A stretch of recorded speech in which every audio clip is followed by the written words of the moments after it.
Okay, so let's see here. Check, check, check. Cam mic. Having a few little difficulties here. Speaker. Hmm. So can you hear me here? But I can't hear you. This is going to be interesting. Hold on. Okay. Hold on. Let's see here. Let's see here. We want to put this over here. What's good? What's good? I need to fix one thing here with the sound. Hold on. Okay, so let's see here. How are we doing? You all can hear me. Give me one in the chat if you can hear me. We're good. We're good. All right, got lots of people here. Awesome. Awesome. Cool. All right, now we're going to try to get the other screen to work. Let's try to do this together. Got the screens working here. All sorts of craziness here. Hold on a minute there. Okay, that's good there. Okay. Make a few adjustments here. Okay. We'll see if that screen comes on. Otherwise, we'll roll here. I hope I didn't miss anything. Let me see if I missed anything. Good, good, good. All right, all right. How we doing? This is office hours. Had to do a little troubleshooting real quick. We're here. Let's put this up here. What's up, classics? How we doing? Deity Priest. How are we doing? Thank you for the follow, DJ Mark Major. Welcome to the stream. Put this little marker here. Now, what we have right now is office hours. This is office hours. So if there are any questions about anything, you have anything, questions, Twitch related, you can put them in the chat. My mods will send it to me. And we'll go from there. So if you have questions, otherwise, let's see what else we can talk about here. Hold on. Let's see right here. Awesome. Not yet, DJ Daz. Not yet. Perfect check. All right, so we're good here. Let me go to mod view really quickly just to check something here. Make sure I didn't miss anything. Go to chat. Messing around. Channel. There's a couple things I'm going to show you. This here, this there. Okay, good, good. We're in mod view here. Let me shout out some people. Make sure it's on mute too. It's on mute. Good.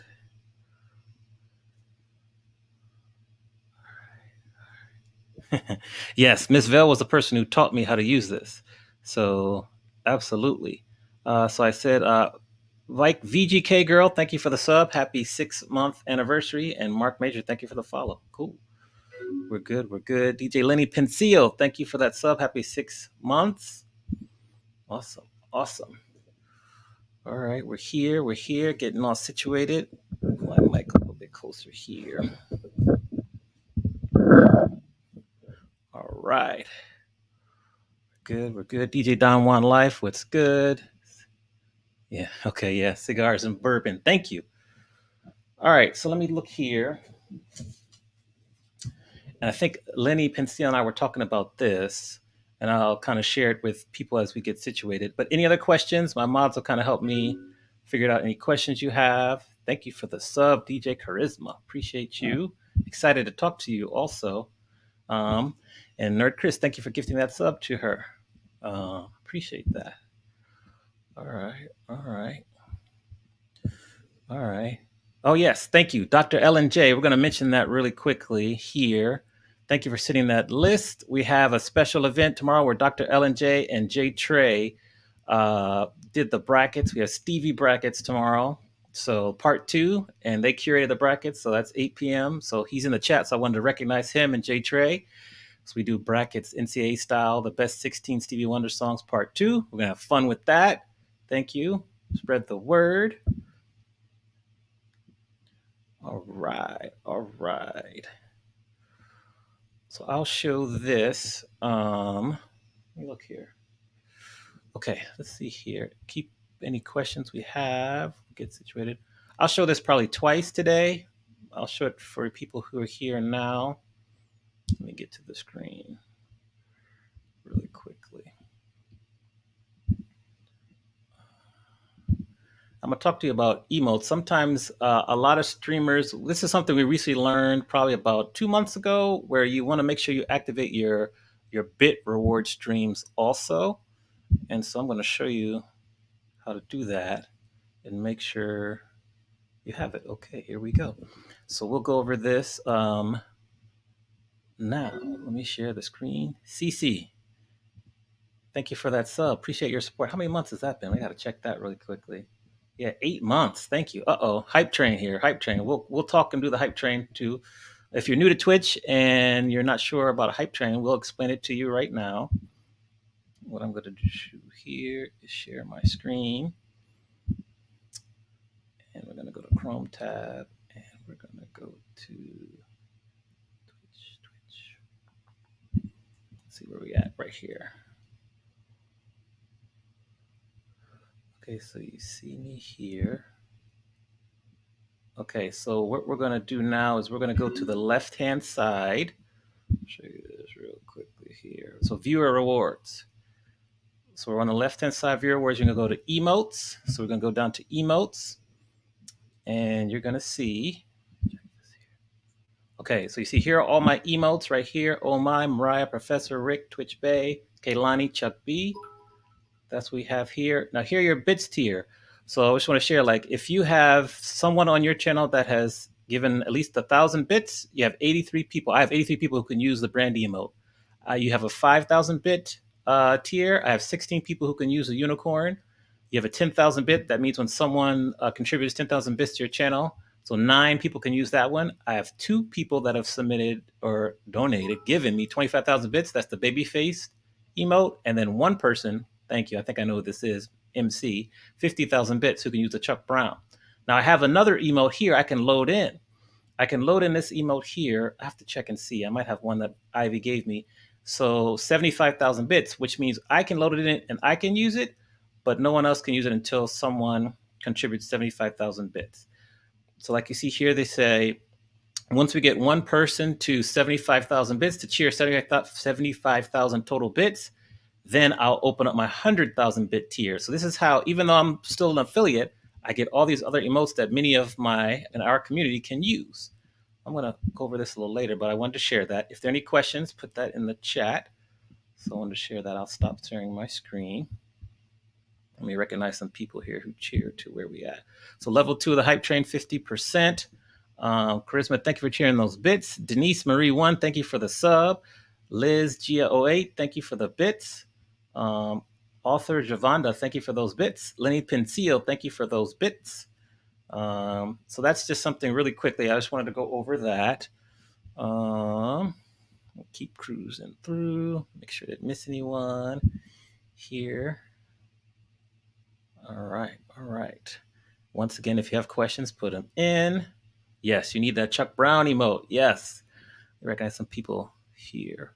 So this is office hours. We do questions the first 15, 20 minutes, and Kharisma is going to join us first. We're excited to talk to her. Fellow Virgo in the building. All right. All right, good. So that was good. There's the guy. You have the mod guide. So thank you to my mods. Also, Sethmatic. So we have to talk about Sethmatic here. What's good? I'm going to feature you real quick, Sethmatic. So we have our dating game. And I don't think I have the flyer yet. Do I have the flyer here? Not yet.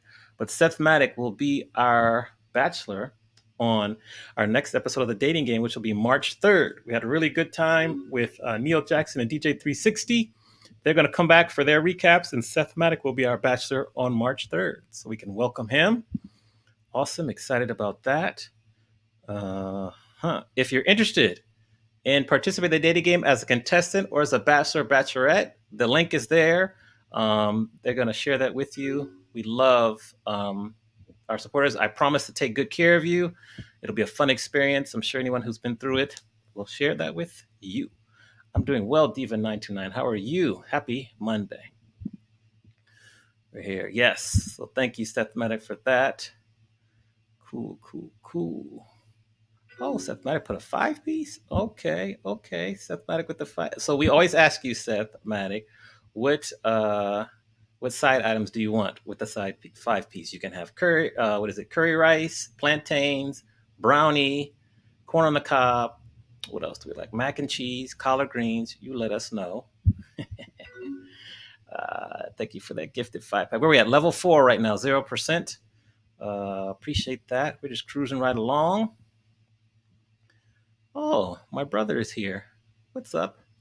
That's my brother right here. Welcome. Good to see you. If you have any questions, brother, about Twitch, you can put them in here too. Let's see here. All right, all right. That's good. Oh, you said plantains, mac and cheese. You'll pay for extra for the brownie. It's not a special brownie though, but we'll still let you pay extra for sure. I know, 2 times in a row. Yes, lady. Yes, lady. 2 times in a row. All right, all right. Thank you for those bits, Seth Maddock. Appreciate that. Okay, okay. So you see that there, Charisma. Okay, so what does a new? I'm glad you asked this question. What does a new streamer need to get started? I would say, what kind of streamer do you want to be? That's my first question. And then, really, you can use old iPhones, old cameras, get started, make out a small schedule, computer. So, let us know what kind of streamer you want to be. Is it a DJ? Is it makeup artist? Do you want to do talk shows? Let us know. We'll help you. Let us know that. So, I'll wait for you. Okay. What do you think it takes to really grow your stream? All right, great question here. And I think, hold on, we might have some tips here. That could be it. Let's look for the banners. Let's go here. Okay. Okay, no. So to grow your stream, I think it's a couple of things. DJs in the chat, because there's some DJs in the chat that have grown their streams much greater, faster, larger than I'll make sure we ask Kharisma that too. I think just figure out why you're streaming. What is it for? Like for me, I love to DJ. I love doing the talk show, teaching, the professor, the dating show, just fun content. A schedule. I think a schedule helps out a lot so people know when to find you. My schedule's been a little erratic since the beginning of the year, but that's because I'm in school and it's just really hectic. So a schedule. And then also, it's like being in other people's streams. I want to say like 55, 60% of it for me has been being active in other people's streams, just meeting people, just being you, spending time. That helps to grow. And I think just having fun with it and sticking with it. I think consistency is one of the toughest things to do with Twitch. It's very hard. It's very hard at first. So if you can stay consistent and just keep at it, stick to a schedule, have fun, network with other streamers, other viewers, take suggestions. The only reason I had such a big success with Survivor is that Be More Angie sent me a suggestion. I took it and ran with it, and we ran Survivor for like 20 weeks in a row. And so if you take suggestions from people and just listen and go from there, that's what I think. I'd be curious to see what other people in the chat say. Please share your thoughts because we are learning together as the theme for this song.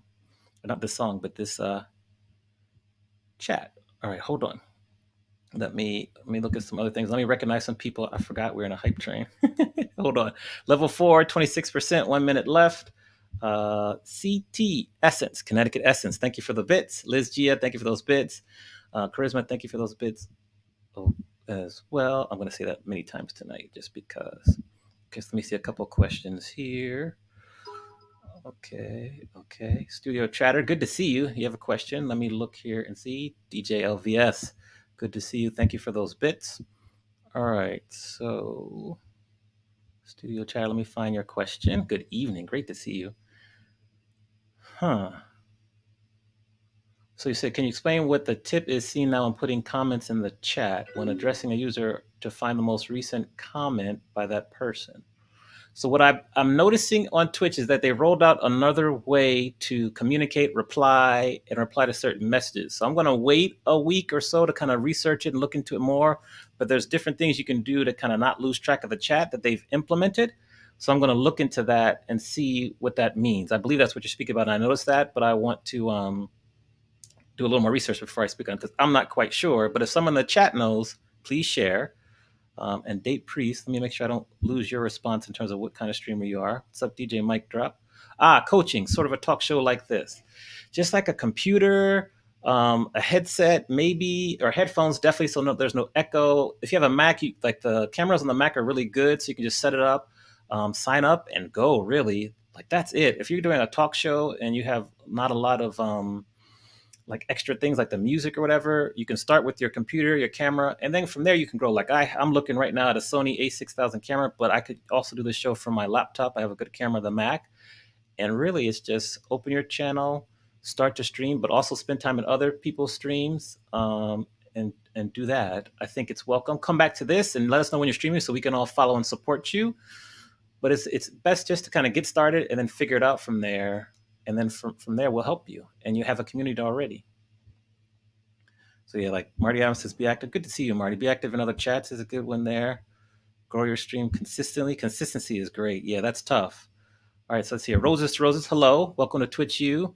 How many subs or biddies are needed to open up slots for emotes? So we're going to show you this chart right here. Good question.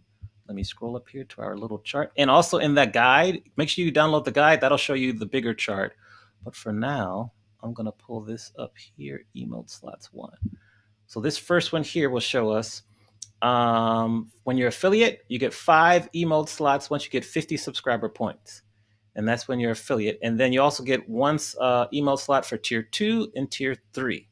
Now, once you get to be partner and you keep growing, then say, for example, if you have, this is chart's a little cut off, but you'll see, let me take your comment off really quickly. You'll see here, like say you have 225 subscriber points. Subscriber point means if someone subscribes at level 1, tier 1, that's 1 point. If they subscribe at tier 2, I think it's 2 points, and tier 3 is 6 points. I want to say, I need to double check that. These add up, you get subscriber points. If you have 225 subscriber points, then you'll have 14 emote slots open. And it goes from there. So look in the guide. But and then biddies, you just need someone to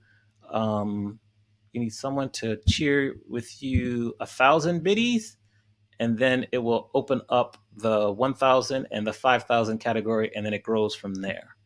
So I hope I answered that question. Great questions. I'll keep them coming. We have office hours. Thank you for the follow, Kitty Bradshaw. Appreciate that. Kitty will be a guest on our show next week, and she's going to talk to us about different ways. If you're on Twitch and you're streaming, you can get revenue through sponsorship. So I'm excited to have Kitty on for next week because there's so many different levels to earning money on Twitch outside of like subs and bits that I'm so excited that she's going to be on here. What's up, DJ Liv? How are we doing? Good to see you, former guest as well, and potential future guest for the dating show. No pressure. So hold on. So let me just see here. Hopefully I answered the question. Miss Her, what's good? Good to see you. Congratulations to Miss Her for getting partner status last week. I so admire your work ethic and how you put in the work and kept asking questions and doing the thing. So, job well earned. Job well earned. Great job, Miss Her. Also, I see NYC Dope in the chat. Congrats to him as well. Got partner last week. I just love it when our people are getting partnered because we've been working hard at it for like 8 or 9 months. 8 or 9 months. So it's very inspiring. So Tasha, let me see, Tashani. Okay, hi. I'm using a platform called StreamYard, and it allows me to highlight the comments and put them up on the chat. So it allows me to do that too. That's what I'm using here. So the guide, we'll make sure, Studio Chatter, we make sure you get that guide. There it is right there. Thank you. All right, let's see here. Thank you for the follow. Keep coming with the questions. I'll check in a moment. Hold on, let me check here. Thank y'all for that love and support for the hype train. Appreciate that. Ebony ATL, what's up? Good to see you. Thank you for that sub. Happy 6 months. Awesome. Okay, hold on. There's more questions here. Thank you, mods. I have to shout out my mods. Holly, Lainey, London, Lisa the X, and Songbird.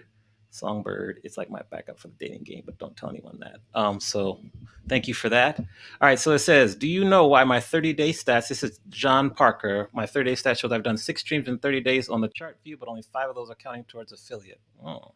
If you could take a screenshot of that, John Parker, and send it to me, I'll take a look. I don't know offhand, but I'll look. Thank you for that question. Sometimes they run a little late with the whole information too on that. Okay, good. Thank you, Holly. DJ Daz. Ooh, okay. All right, DJ Daz, let me highlight this question. This is a hot topic that continues to come up here. Hold on for a minute here. Hold on. So DJ Daz, let me find this let me just put it up here on the screen. Give me a minute. What's up, LV? Call me Cupid. I'm working on a Cupid emote. So we got that coming. Hold on. What was that question you asked, Miss Her? Hold on. So DJ Daz, I'm gonna find your question. Okay. Has you seen anyone get popped for fake or purchased viewers? Not yet, but I have heard that they're taking a closer look at that. It's very common. It's more common than we think, and of course, we don't recommend doing that. I just knew they're kind of taking a closer look, but they don't really tell you many details. But I got a note from someone that they're looking at it, and I would, just don't do that. Just steer clear and be authentic. But it happens. It happens more than you would realize. Not yet. If I find someone or find some more information, I will share. But that's all I know right now. But good question. All right. So hold on for a minute. We got Kharisma's with us. 1 minute here. Let's see here. White Gold, what's up? Good to see you. Let's see here. Yes, I agree here, Media Prepared. This is easy to use. Yes. Since you asked, on the boot camp, yes. So the boot camp, we just have a special running for the boot camp. I'm glad you asked that. And Kova is going to come in really quickly to share with us some things. We have a boot camp special. So now the price is $350. We reduced the price. We're getting ready to start in a few weeks. So if you're interested, send me a whisper my mods. We'll get you up and running on Twitch. You'll see some of our first class come through, and they will they'll be in the chat and they'll talk to you about their experience. But it's been wonderful. They're off and running. I know that Caramel's got affiliate. I think almost all of ours have already got to affiliate, and they're growing from there. It's $350. I meant to send you a note, Natural Aura, but good to talk to you the other day. So definitely, I'm glad you waited, and here you go. So there. So that's good. Good. Awesome. All right, hold on. What's up, Sean? I gotta always make sure I pronounce your name right. Phelan. Let me know if I pronounce that right, Sean. What's up? Okay, so that's the boot camp there. Vader Mix, what's good? Thank you for the sub. Happy 6 months. DJ Don One Life, thank you for those bits. All right, we're gonna bring to the virtual stage here. Keep asking questions. We'll have Miss Nebraska. Hello there. We're gonna have time for Q&A at the end also. Cool. All right, let's see here. Bring Kharisma. Hello there. Let's check your mic real quick. Hey. All right. Yes, and you have your echo on. No. I mean, you can echo if you want during the interview. That'll be a little bit. I'm not streaming, so I'm in streaming mode. Yeah, you're streaming. It's okay, All right, so we see you there. Welcome to Twitch, you DJ Kharisma. How are we doing today? Thank you for having me. I'm good. I'm excited. I'm nervous. Don't be nervous. But this I'm is here. just like you're talking. It's just like you're talking to one of your good friends. We lie, we're like sitting there on the porch, just talking as we drink a lemonade or something. So the first question is, if you could explain to everyone, where does your DJ name come from? My DJ name. Honestly, my real name is Kim. So I just wanted something that sounded cool and started with the K. Let me see if there was any. Like, all my friends were trying to give me like this and that, and then somebody finally said Kharisma, and I was like, that sounds perfect, and I could spell it with the K. All right, and there we have it. Well, fellow Virgo, what day is your birthday? I'm just curious. What day is your birthday? September 12th. Okay, I'm September 14th. Love it. All right, Virgo season. Represent. 2 days away. Team Virgo. So I have a couple questions. I have a bunch of questions for you. Also, in the audience, if you have questions for Kharisma, put them in the chat. I'll make sure we get to them. How did you find Twitch, and what inspired you to start streaming?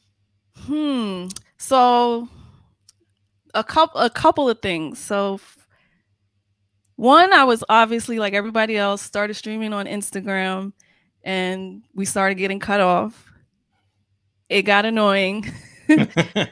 You can't plan anything because you're like, okay, this night we're doing this, and then 10 minutes in you're cut off, and it's horrible. Anyways, that kind of moved me to Twitch. I first got introduced. I did a guest set with NYC Dope, and Yeah. I DJ'd for them. Um, but I wasn't really like I streamed from my phone, so I wasn't really aware of everything that Twitch has to offer. But I just had a good time. Then I think my friend Taylor Naomi was streaming, and she put it on her Instagram story. So I came in, I checked it out, and that's when I started seeing like this is a little different. Like, and what are you guys talking about? What are bits and how do you get those cool things? Like I wanna do it. And people would respond to me and talk to me. It was a little different than Instagram. So I'm like, maybe I should try it. And then I would kept visiting her and she was like, when are you streaming? And I'm like, people want me to you want me to stream? People would watch me stream. And then I started regularly going on Instagram because I was going crazy in the house. Hmm. Kept getting cut off. I don't know if I think Excalibur, he's in here.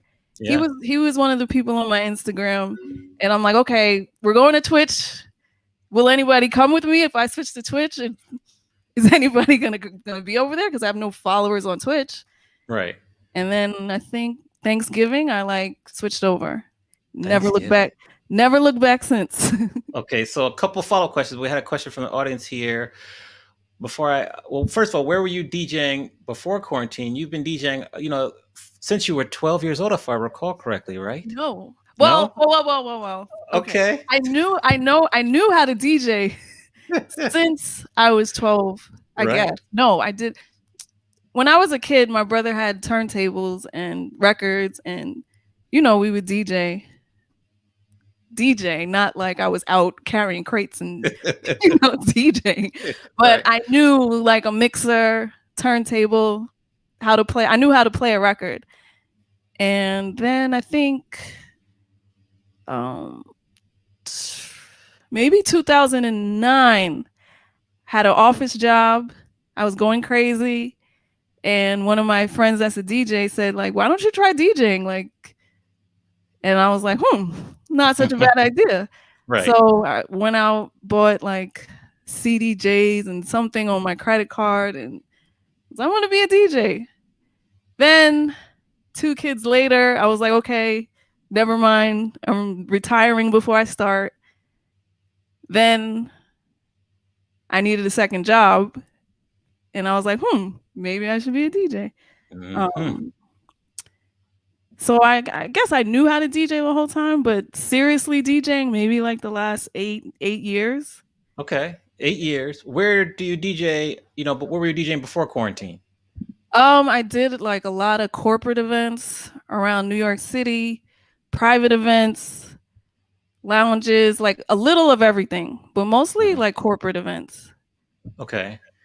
I know that you get a little nervous. How are you able to control your nerves on like Twitch and when you're DJing and live? On lives, I basically just throw myself out there. Like the more you think about it and get nervous, the more nervous you'll be. So you have to just like press the button and just throw yourself out there. And once you do that, it's like, okay, I'm here. Let me do this now. Um, don't think too much about it. I don't really look at my viewers. Like, I think that'll throw you off because if you don't have that many viewers, you're like, oh, why am I here? I might as well just shut down. And then when you have a lot, you're like, oh no, what do I do? So I'm like, you know what? I'm not looking at my viewers. I'm gonna try to keep it as like I'm practicing, like nobody's here. Okay. You were able to get your audience to kind of make the switch to Twitch. You got a lot of people to come over here. How were you able to do that? I think it's because the way I was on Instagram, I used to post a lot of like quick, like 1 minute videos of me DJing. I would put like, 5 songs together. So I think I sparked people's curiosity from years that when I said, hey, I'm going on Twitch, people who never got to really see me DJ are like, ooh, I get to see this girl DJ who I've been, watching her videos for, I don't know, however long. So I think that helped. I don't know. Honestly, I don't promote a lot. Like on Instagram, I wasn't like, come on over, come over. I made one post and I just kind of told myself, I'm going to start over and I want to play whatever. Ooh, I want to play whatever I want to play, however I want to play it, and I don't want any pressure. So I kind of tried to like sneak over to Twitch so I can like lay my own foundation without, feeling pressure to play a certain kind of music. And I think doing that guest spot with NYC Dope helped. Mm-hmm. And visiting Taylor Naomi's page, people already knew my name. So I think my first real night, she rated me. Mm-hmm. And so I kind of got a good like kickstart. And then from there, I did take it seriously from the beginning. Um, like I was like, I'm here this day, and I showed up, ever since. So I think that helped grow my channel Okay. fast. I hope. Yeah, yeah. I mean, for switching over around Thanksgiving to getting partner status like early February, that's very fast. So it's like Hurricane Charisma. You came and you kind of blew everyone away, which is amazing because you deserve it. It's well worth it. What if you were to go back to say middle of November before you came over here and give yourself advice based on what you know now? What kind of advice would you give yourself before you hopped onto Twitch? Um, get ready for the technical aspects. I mean, when I first came over, I said, okay, Twitch, you don't get cut off. And then when I said, okay, I'm about to stream, and then I go to check on my stream and I'm like looking like, a robot and my music is sounding like, my speed is slowed down times a million. It can be really frustrating, the technical aspect. And I think it can be overwhelming if you go into certain streams and you see, a whole concert going on. And you're like, how could I can't do that? Like, it can be so overwhelming. So I think like mentally prepare because I didn't know what I was like getting myself into. Like Mm-hmm. I didn't know it was a whole like now within the past, I guess 3 months, I have like lighting. Like it looks like my house is slowly turning into, a A studio. And I'm studio, like, yes. I don't know what's going on. Yeah. Cool. So a great question here from DJ Honeyflow. What's good? Thank you for coming back. DJ Honeyflow was also a contestant on the dating show last week, so well done. Woo. She said, growing up in New York City, did you see any female DJs? And also, she noticed that you scratch a lot of times with your eyes closed. So, how do you? Well, answer I the didn't first one even and know I do that. talk to us about I that. hope I don't do that. Do I scratch with my eyes closed? No, but you know what? Sometimes I guess I'm listening. I'm focusing. I'm like singing a song in my head probably, or I'm singing the melody and I'm probably scratching and listening. So I Okay. guess I'm concentrating. I didn't know I did that. So Yeah. now Don't I'm gonna try to change keep my because eyes you got open. mad skills. Don't change because you got mad skills. So go on. Um, but yeah, I guess I've been DJing for like 8 years, but I practice a lot, like every day. Not all day, but I try to practice every day, and I've been like that for years. So even when I was working like 3 or 4 days a week, I would DJ 3 or 4 days a week, and I would practice the rest of the days. Even now, I stream every other day, and I still try to find time to practice. So Nice. yeah, practice, practice, practice. Yep, that's the key. Talk to us about how you handle it when, unfortunately, you had that raid from like the Tory says, and that just kind of took over. What was your mindset? How'd you get through that and continue to push forward? um, well, first I was really excited because there's 1,800 people in my stream, and I Right. didn't even know what to do with myself. And then I think I saw like, hold on, guys. I started seeing like, wait a minute.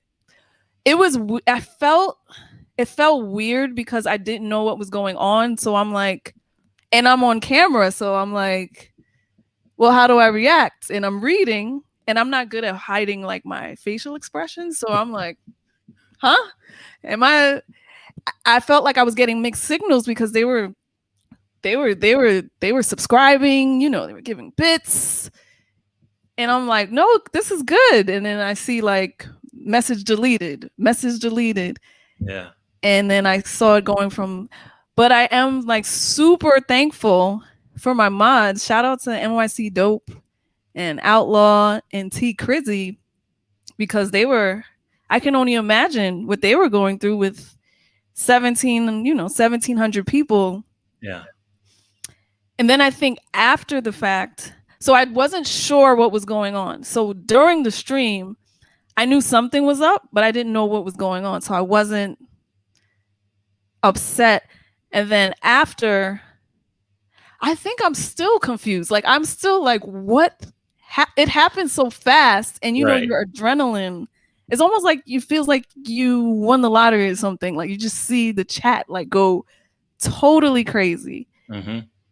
Yeah. So my adrenaline was up, so I didn't feel anything. And then after, I kind of was nervous. I'm not gonna lie, I was nervous. Like, okay, when I stream tomorrow, are there gonna be a bunch of trolls subscribed? And I went to their stream the next day and I saw them raid someone else and they were like using my emotes and stuff. And I'm like, Mm, oh my goodness. Like it's like yeah. vibe crew, vibe crew. Like, no. Yeah. Yeah. Um, but a lot of people did reach out to me and they're like, oh, I heard about what happened, I'm behind you. So that really like helped me. And I'm like, all right, I'm just gonna move on. Okay. I'll let NYC Dope or someone explain in the chat what happened really quickly. So Charisma and other people, there's like 5 or 6. It keeps happening. Gets raided by this kind of racist group. They're targeting Black, brown, and Asian streamers of all genders, and they're just coming in there with like racist talk and just disrupting and just destroying the stream. Go ahead. You want to It's add something? like they're like I don't know, it was like they're nice, but like almost like they're in a trance, like such beautiful music. Oh, you look so nice without a mask. Like it's like they're Mm, like put in a spell. And I did notice they kept saying like Tori sent us. They were saying that for like an hour. I'm like, wait a minute. You guys rated an hour. Why are you still saying like yeah. Tori sent us and we love you? Come join us. Like I don't know. It was like Yeah. weird. Like Yeah. So it's I think it's like Tori says, Tore says. There's another one, Jackson underscore R oh, underscores. there's more Yeah. of them. Yeah, there's more. And there's probably 2, 3, or 4 more. We definitely I know Miss Vale and a lot of the mods are communicating, so and NYC Dope, so people know. Who to So you watch out for? just keep an eye out. This is kind of like when you get success, there's just more haters. And this is another example of it. This is a drastic example, but we're not going to let them stop us. So we're going to communicate with each other and just keep moving forward because we're not about that life. My next question, since you spoke about technology, what's been the piece of technology that you've acquired since you started streaming on Twitch that now you can't live without? Probably my ring light, like I don't now I'm like, oh, I don't have to put on makeup or like it just makes everything perfect. It makes my camera look better. It makes me like, I guess, pop. It makes everything just add that like professional touch. So I mean, I don't have much equipment. So the two things I think I got was the light and a new webcam. Okay. Yeah. I'm looking around. Lighting is webcam helpful too. I'm sure, and I know that people have to approach you and they're like, I'm thinking about streaming, but I'm scared. I just don't want to put myself out there. What advice do you give to them? I would say you have to put yourself out there, and don't wait because this whole thing is crazy. Like if you go back 2 years ago, if you go back 1 year ago, if I would have thought like this would be happening and we don't know, like to me, Twitch is like a blessing. Like I'm playing my favorite songs. People are appreciating them.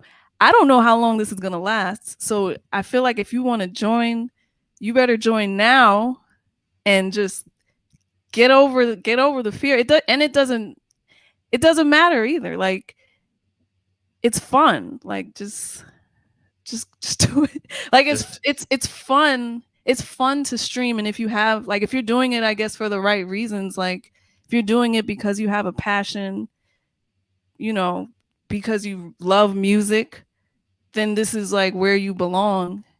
And I wouldn't wait. I wish I started earlier. I wouldn't wait because we don't know, mhm. this is new. I don't know if we're going to get shut down. I Right, don't know if right. everyone's just going to run outside. Like all of a sudden something happens and okay, everyone's out now. It's too late. And now you're like, oh man, like Yeah. take advantage. Well, let's kind of continue with that thought process. When we do get to kind of go outside, and people are vaccinated, or it's just safer to be outside. How will Twitch fit into your DJ routine? I'm hoping I would be the same. It will be the same thing.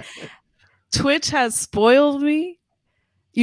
Before when I was DJing out, it's like, okay, this is where you're DJing. This is the music that they want. This is how they want you to look. You know, I dealt with so many different people, and I was always catering to them. There's so many songs I've played this past couple Mm, months that I haven't played probably ever. There's some of my favorite songs that I didn't even have in my laptop. So I'm like, I need Twitch. I don't wanna I don't hmm wanna go out. Not that I don't wanna go out, but I love Twitch, and I think there's so many people that don't go out. Like I have 2 children. I can't go out the way I would wanna go out. You know, I know there's a lot of other people like me. So I think Twitch Twitch is here. Yeah. I'm here. I'm here for it as long as Twitch is here. Yeah. I remember Vince Adams, when I interviewed him, he was the first person that said there's a whole market of people out there that can't go to the club, that can't go to parties, but they want to be entertained too. And that's where Twitch kind of fits right into them and right into that market. So it makes sense. And we just want to Yeah. keep riding There's this. there's a lot of music lovers that don't like going out. I have friends that they're like, "Oh no, I'm not going out. Too many people there. No, I'm not coming." Or when I would DJ, I'm gonna be here. Where's that? No, I'm not going out. Or no, I'm not going out that late on a Tuesday. I have work in the morning. hmm Yeah. Now, click of a button, now you're in the party Now you're in the party in your and pajamas. in your pajamas. But compared to like the club gigs in which you get paid for club gigs, you can earn more money in less time on Twitch than you can in the club. mm, uh, well, not yet, but I'm working towards. Yes, you get there. You're gonna get there soon. But Now you we talk don't about you don't spend well, I do. I've had a couple of outside gigs and I don't know, I've been calculating my gas. I'm like, "Oh, now I have to buy food because I'm traveling. Now I have to park and the hassle, the time."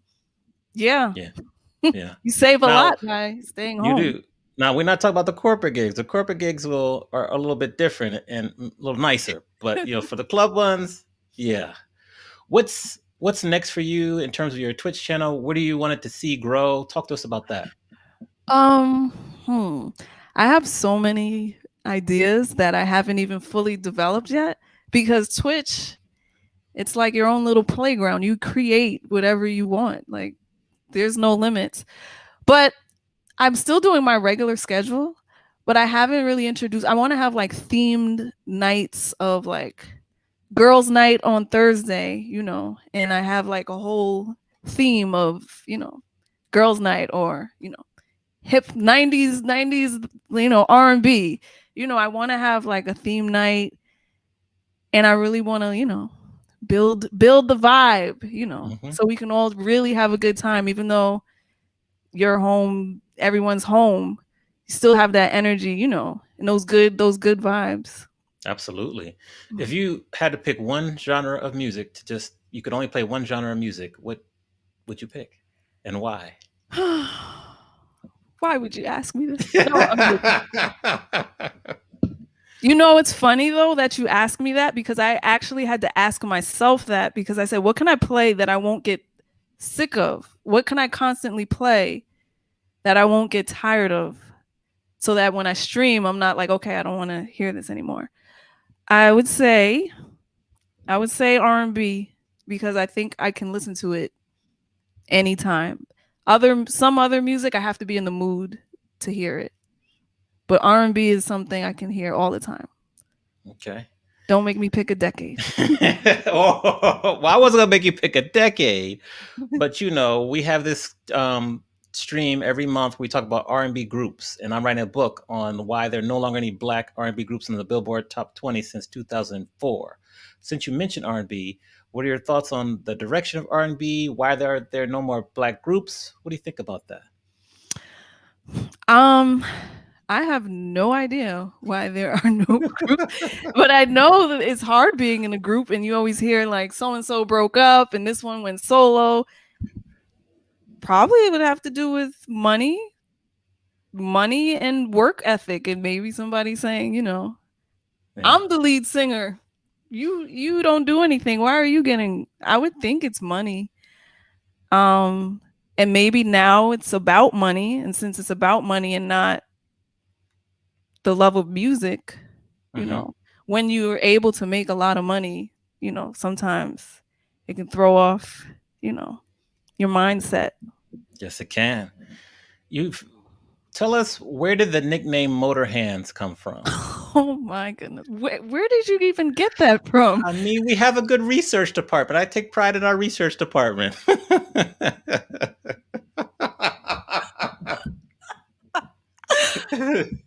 Well, people do say I like when I'm DJing, I move my hands fast. So, yeah. Someone was like, must have been like reading my Instagram comments. I mean, But yeah, everyone says I have fast hands, fastest hands, motor hands. Yeah, yeah. But I'm And really it like counting. I'm trying to stay on beat. So I think I don't know. okay, that works. That counts. Motor hands, and it's hands with a Z at the end, not an S, a Z. That is really funny. Is he in the So chat? I don't know if he's in the chat, but Because I can't see it's like too small. I need yeah, to it's read good. some of these comments. You can go back and watch the replay. Don't worry about that. But yeah, shout out to the research department for sure, for sure. My last question for you is just, I always love to say, like, and we'll go back to when you first started DJing to now. What advice would you give, like, DJ Kharisma when she first started DJing compared to now? And then also any like last minute words of wisdom or advice for people, because many people look up to you and you inspire a lot of people and they want to maybe follow in your footsteps. What would be your message to them? Okay. Wait, repeat the first part. The first part was advice for you, DJ Kharisma, when you first started DJing, we'll Okay. say 10 or 11 years ago. My advice for me is don't lose my creativity or my passion. I think as a DJ, it's hard to do what you want and also because as a DJ, you're DJing for the crowd. So you're like, what do they want to hear? What do you want to hear? And it could kind of make you lose your creativity or the reason why you started DJing is because you love music. So you have to keep a part of that so that you can continue to love it and that you can continue to be great at it and so it never dies.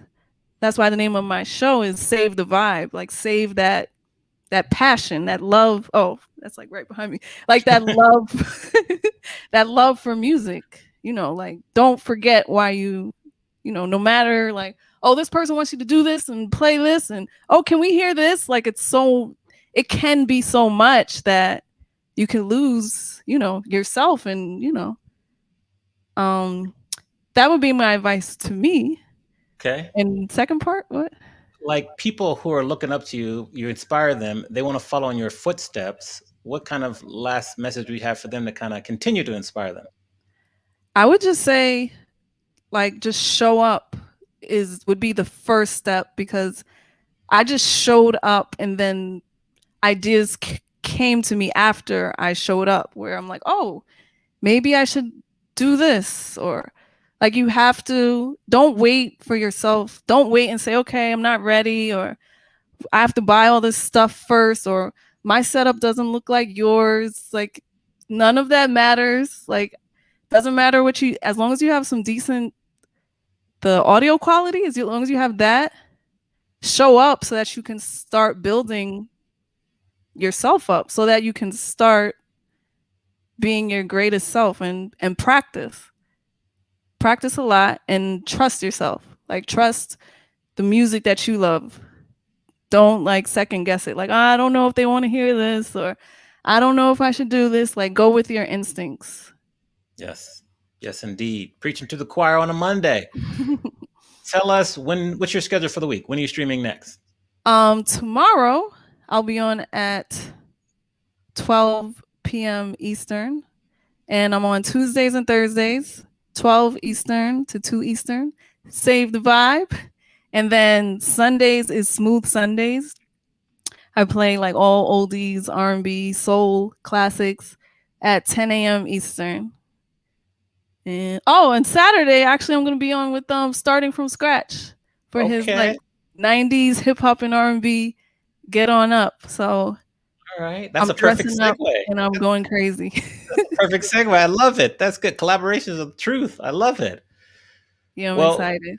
everyone put some ones and some hearts, drop charismas, emotes in the chat. Thank you for, I know you don't do interviews, so I'm honored that you allowed me to interview you. Yeah, Mark asked me. I was like, okay, you helped me get on Twitch, so okay, got I appreciate you so much. I'm just going to continue to watch you grow, keep inspiring us, keep doing your thing, and just thank you for being on the show. And we'll be watching you. Keep it. going. Okay, thank you for having me. Awesome. You're welcome. All right, I'll be in the chat. Okay. See you guys soon. It should be in the chat.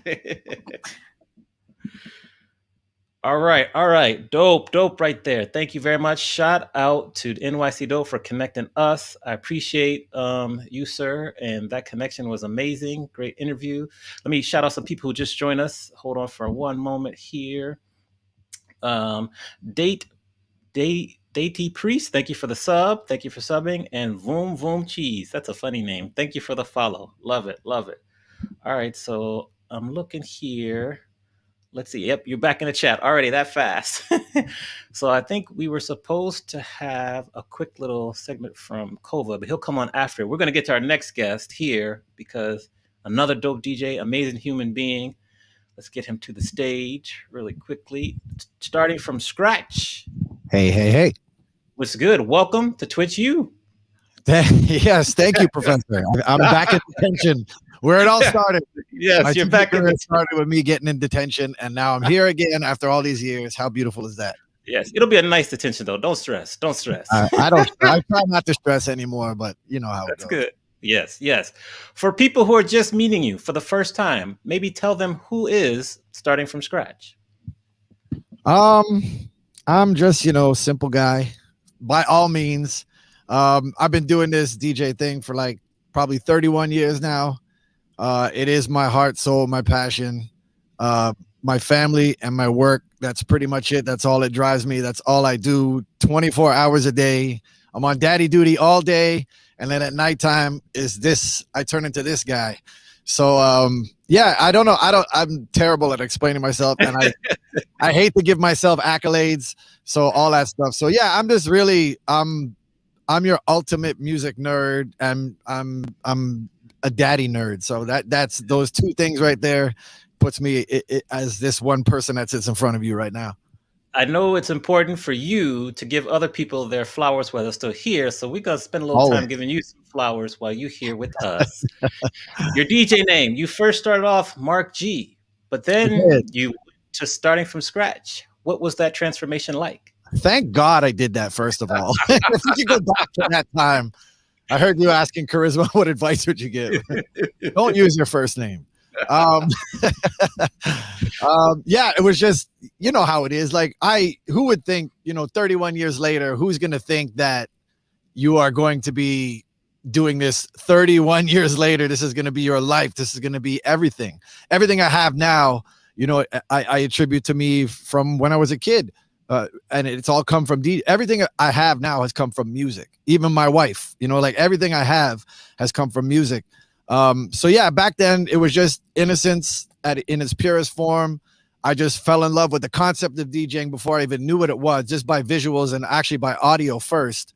I heard it, fell in love with the concept of it, not knowing the A's and B's of it. And then the first time I moved to Toronto, I was born in Montreal, moved to Toronto, went to my first high school dance in grade 10, and where I first saw like the DJ, you know what I mean? And I didn't know who it was. I couldn't even tell if they were good or not. I was just locked. It was just one of those moments for me. And then I just had friends, that mutual friends. Like I had, you know, I had my mom's like little wooden turntable. My mom used to work for a record company back in the day. She used to for Warner Brothers. So we had like a little record stash, and I had a bunch of cassettes that I recorded from radio shows in Montreal. And it was the DJ they had that was just, it was like 4 hours of just music. And then my mom bought me a little mixer. No, we still had, like, my mom had no clue what a DJ was. I didn't even know what was really going on. Thankfully, it was all a lot simpler back then. And I would just, you know, play music alongside what I was listening to on the cassette. And then I had friends that were actual quote unquote DJs. Right, and, right. They had real equipment. You know, they had the 1200s and the real mixer and all that. And I just used to go there. One of my friends his dad owned a restaurant, and they had like the downstairs was converted into like a club kind of thing. So we would skip school at lunch. I'd skip school and then hit lunch and go over there, and I would just watch these guys DJ for hours. And then eventually it was like, well, why don't you, you know, somebody said, why don't you try this? And I was like, okay. And then from that, it was just, I had like my best friend at the time, John, he was just in love with it too, but he didn't want any part of the actual art form. He just loved everything about it. We loved going to parties. We loved the music and all that. So he was like, okay, you got records, you got this. I'm going to get you some gigs. And I was like, oh, okay. I'm like, you know, 17, 18 at this time. I'm like, okay, cool. I'm probably about 17. And then, yeah, it was just high school dances. That's what we were doing. So he got me a high school dance. He drew the flyer, drew the posters himself to put all around the schools. And he's like, you need a name? And I was like, I don't know. So he just put my first name, Mark, and my last initial G. And then we looked at it. We did the party. We did a couple more. And then he sat me down. He's like, you need a DJ name. I was like, why? He's like, you can't, it's not going to work. You need, listen, look at this guy and Cash Money and da-da-da. And everybody had these like extravagant names. And it definitely adds a lot of power. And then I just found the name in a TV guide one day. It was just in bold letters. It just stood out to me. It totally makes sense, because I literally started from scratch. And, you know, everybody does in a sense, right? So the whole thing just made sense to me, and it's, you know, stuck with me. Everybody calls me Scratch for short, but we know there's already a grandmaster with that name. So, yeah, it's just starting from scratch. I love it. It's just been me forever. Like, even my closest friends don't call me Mark. They call me Scratch. Cool. Yeah, it's just, you get so used to it, right? For sure. Over 31 years in the game, what do you think was the turning point of your career?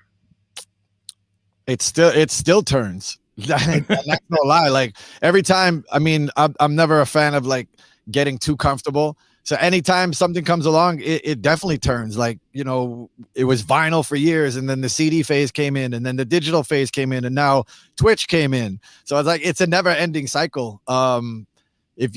As soon as you get comfortable with something else, it's like buying a new car. You know what I mean? A year later, or even a week, as soon as you drive off the lot, matter of fact, you look to your left and you see that guy or the lady with the other car, and you're like, God damn. Yeah. So yeah, it never changes. But I mean, I think that's the beauty of it. I think it just, the music changes, how we work changes, what we get to work with changes, who we get to work for changes. So I just think that is what still keeps it exciting for me. How is the fact that your dad is or was a singer, how did that help your musical career? I mean, I wouldn't say it helped my musical career at all. It just instilled music in me from birth, really and truly. There was always music in the house, whether it was from my mom, my mom's friends, my sisters, my dad. Like, my whole family is really into music, and everybody's into different music. So I wouldn't say it would more be my mom, definitely, that influenced my career. She was the one, you know, my dad wasn't around afterwards. So it was my mom raising us through. It was my mom that moved us to Toronto. Mm-hmm. If I was still in Montreal, who knows if I ever would have started DJing. Toronto did a lot for me. So yeah, it definitely my mom. She she came from a record company, so she always just believed in me. She let me blast my music, have friends over till 4 a.m. in the basement. You know what I mean? Like she would come down and flick the lights if it was too loud. But for the most part, she always just she saw that I didn't really care about anything else. I did Yeah. my jobs. I had my jobs, but my jobs was to support my habit. And she saw that my habit turned into supreme passion, and then my passion turned into me actually making money from it. And she saw that I was just going and going and going, so she just let me go. Love it. Love it. Very inspiring. Talk to us. We're going to fast for a little bit, then we'll go back again. How Whatever did you you need. find Twitch, and what inspired you to stream on Twitch? How did I find Twitch? I don't even remember who told me about it. I had never seen anything on Twitch before I went on live the first time. So I'm not a gamer at all. I'm not a gamer at all. Like from back in the Sega Genesis days, those were my last days. So I had never heard of Twitch. I had no clue what Twitch was. I was doing IG and Facebook. And then IG, it was getting super annoying. I had to walk around my setup and click my phone every time I get locked off.